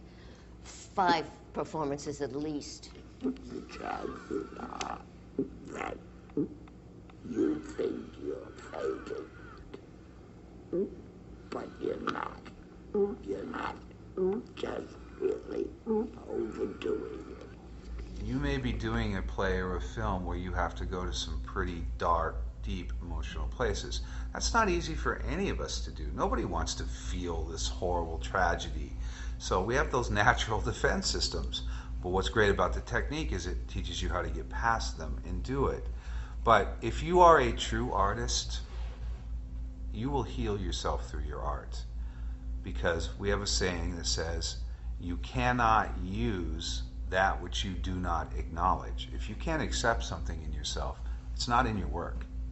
Because how can you go there? You don't accept it, you don't want to deal with it. And I truly believe that acting is a very spiritual art. And the longer you do it, if you're really going to keep going to the next levels and not stagnate, you have to go and you have to get to know yourself. And you come to, at the bottom, you come to accept who you are. And that's one place that some people only reach. But if you can accept everything that you are, good, bad, and ugly, you can be a great actor. Now, what we hope for is that you reach the next level where you truly learn to like who you are. And I don't just mean the good things. You know, it's really easy for people to accept what's good about them. I have a temper. I'm Irish. It's not my best side. But I accept it and I like it now. I don't use it wrongly, but if I get mad about something, it's okay. It's a part of me. And then ultimately, I think the highest level that we all want to achieve, I haven't achieved it yet, but I'm working towards it, is that we learn to love ourselves. So when you look at it that way, acting doesn't hurt anybody. In 21 years, I've never seen acting hurt any real actor. I've seen them say, oh, I'm tired of playing this part, I don't like feeling it anymore.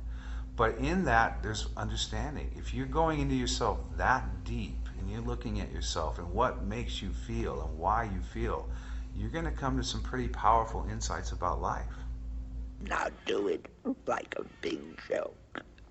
One sentence. Knock yourself out. You know, that's the ridiculousness of what's making us so miserable.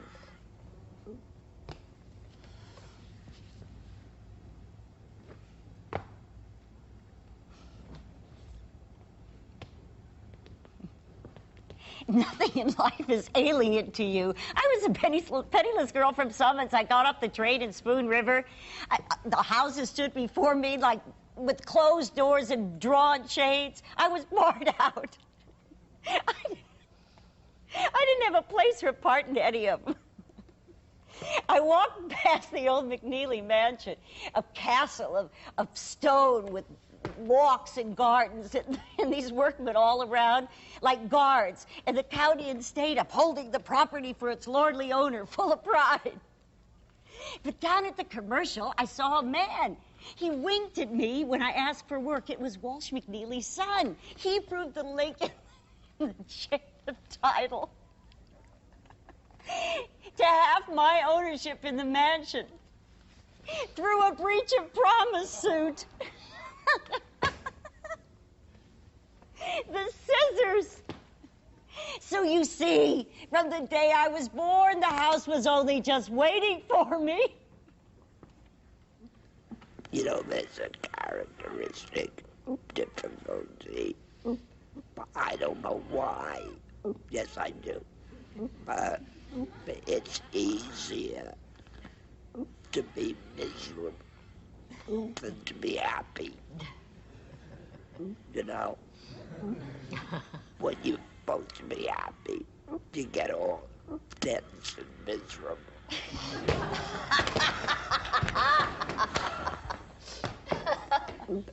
What was your trouble, Barbara? It was my preparation, Sandy. I can't tell you. I'm sorry. That's all right. It... Well, you tell me sometime. Oh, of course.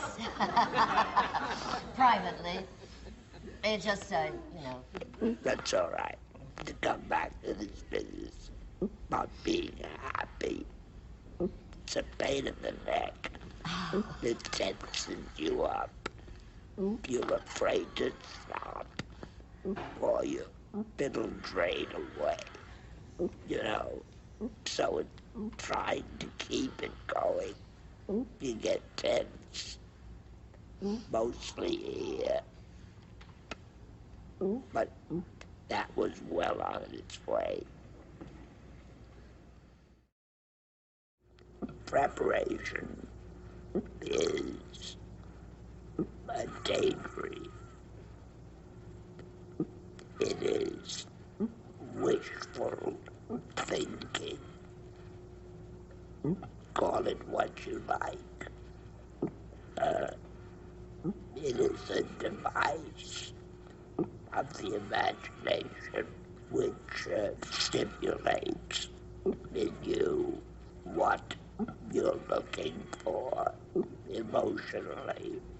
There's a study out that says that by the time a baby is 3 years old, they have heard the word no 20,000 times. 20,000 times, can you imagine that? And at that point, they stop believing in who they are. They stop listening to their own sense of truth.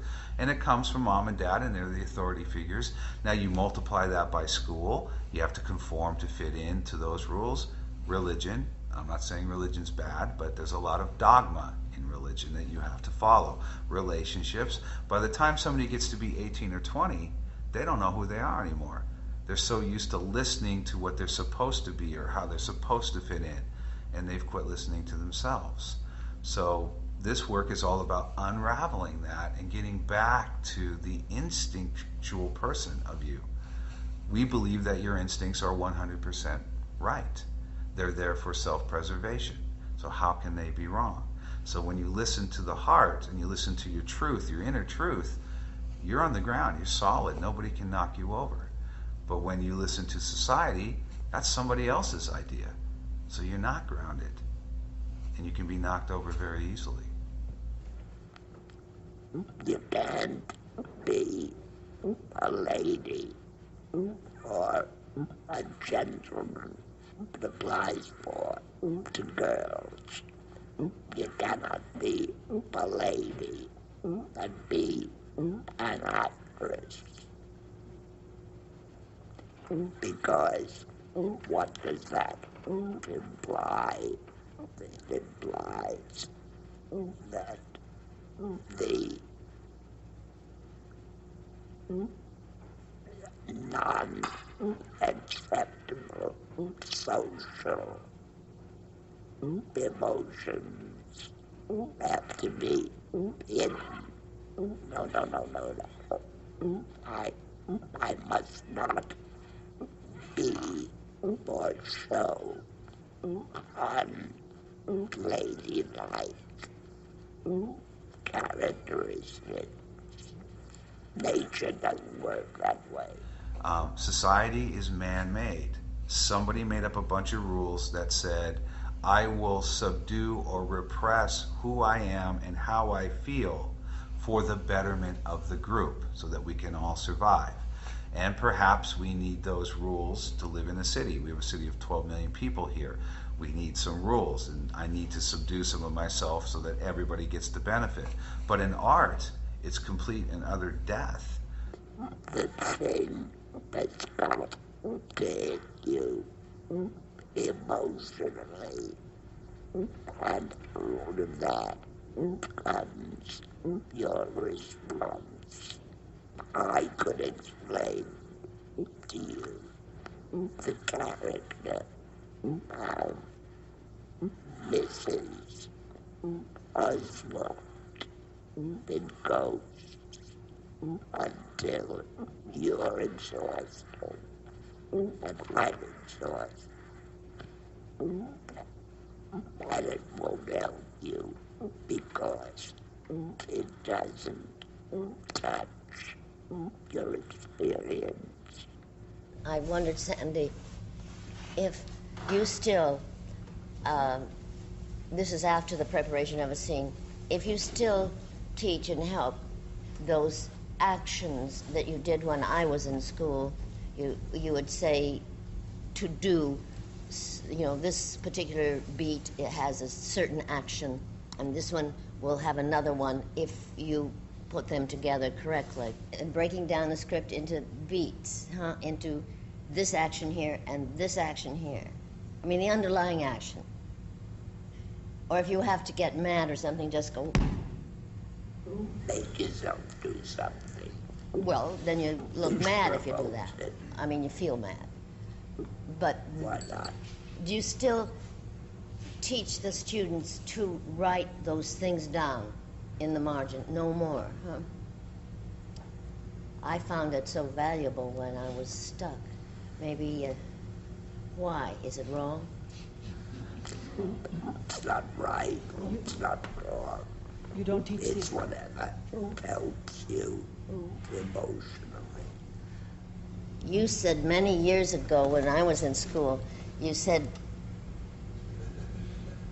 okay, a few years ago when I was in school, you said to fantasize the rest of our, not, you didn't use that word, you said do preparations just for fun every day at home for the rest of your life. And I've done that. Sometimes it gets to be a killer, you know, and then sometimes it's wonderfully funny. But that I found too, when you said that, I thought, oh gee, how can anybody go do a daydream or a fantasy every single day? I thought I would never be able to do it, but I found it easier and easier and easier to do. You know something? And more fun. If you're really an actor, as you are, you never stop daydreaming. No. Right. See? Yeah. And you said you shouldn't share with anyone what your preparation is? Of course not. It's too personal. Much too personal. You know, I don't like to talk about preparation because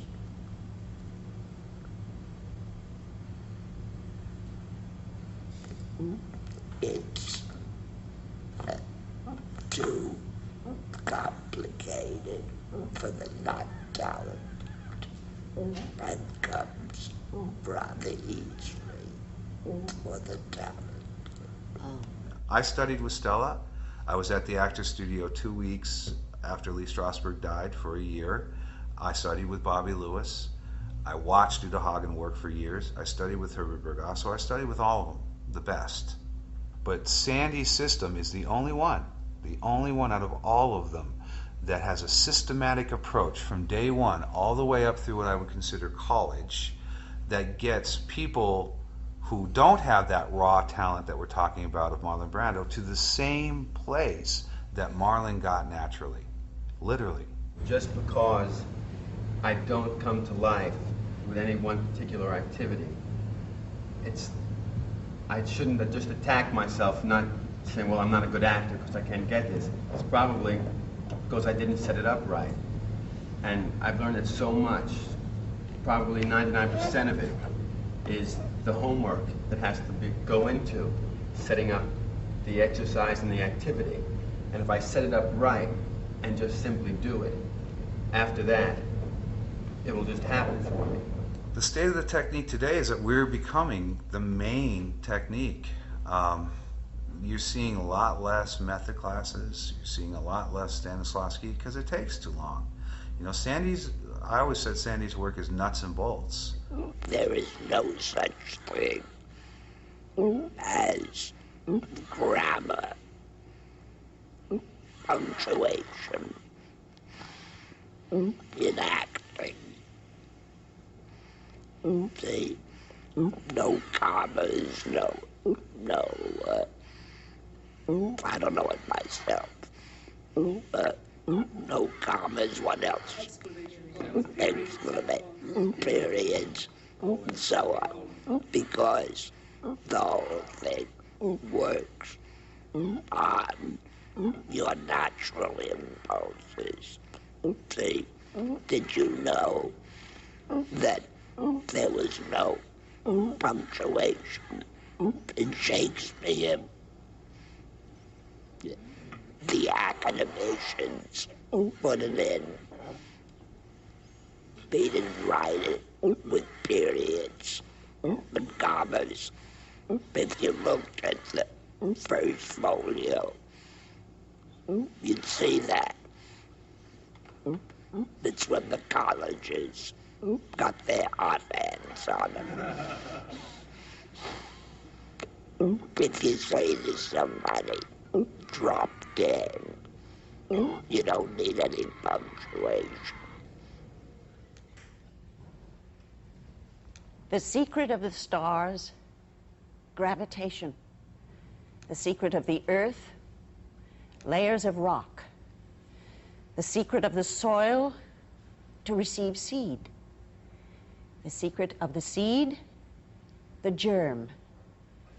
The secret of man, the sower. The secret of woman, the soil. My secret? Under a mound that you shall never find. The worst possible thing that I can say to you is that it's got to be made in English. And in order to do that, it means, in its simplest way, to find a way of doing it. Right? Yeah.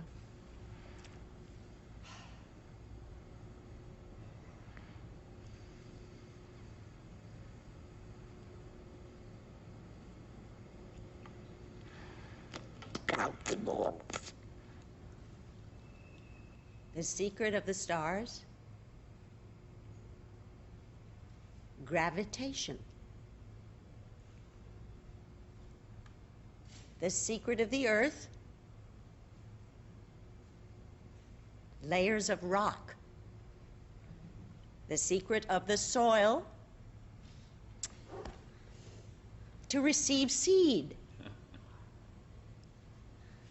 The secret of the seed.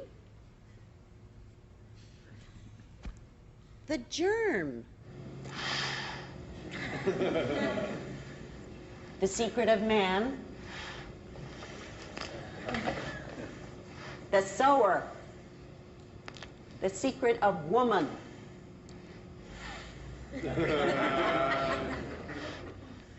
The soil. My secret.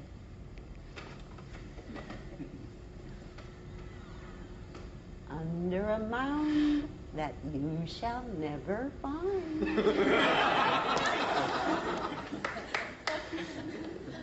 Now, let's examine what we did. It's because it was more interesting. You know? Yeah. What made it more interesting? Having a specific intention, the teasing, an attitude made it more. A way of doing it. A way of doing it, yes. Right. Right. You know, it's not merely nice to be interesting. It's a theatrical necessity. Another thing is, what you do doesn't depend upon you. It depends on what the other fella does.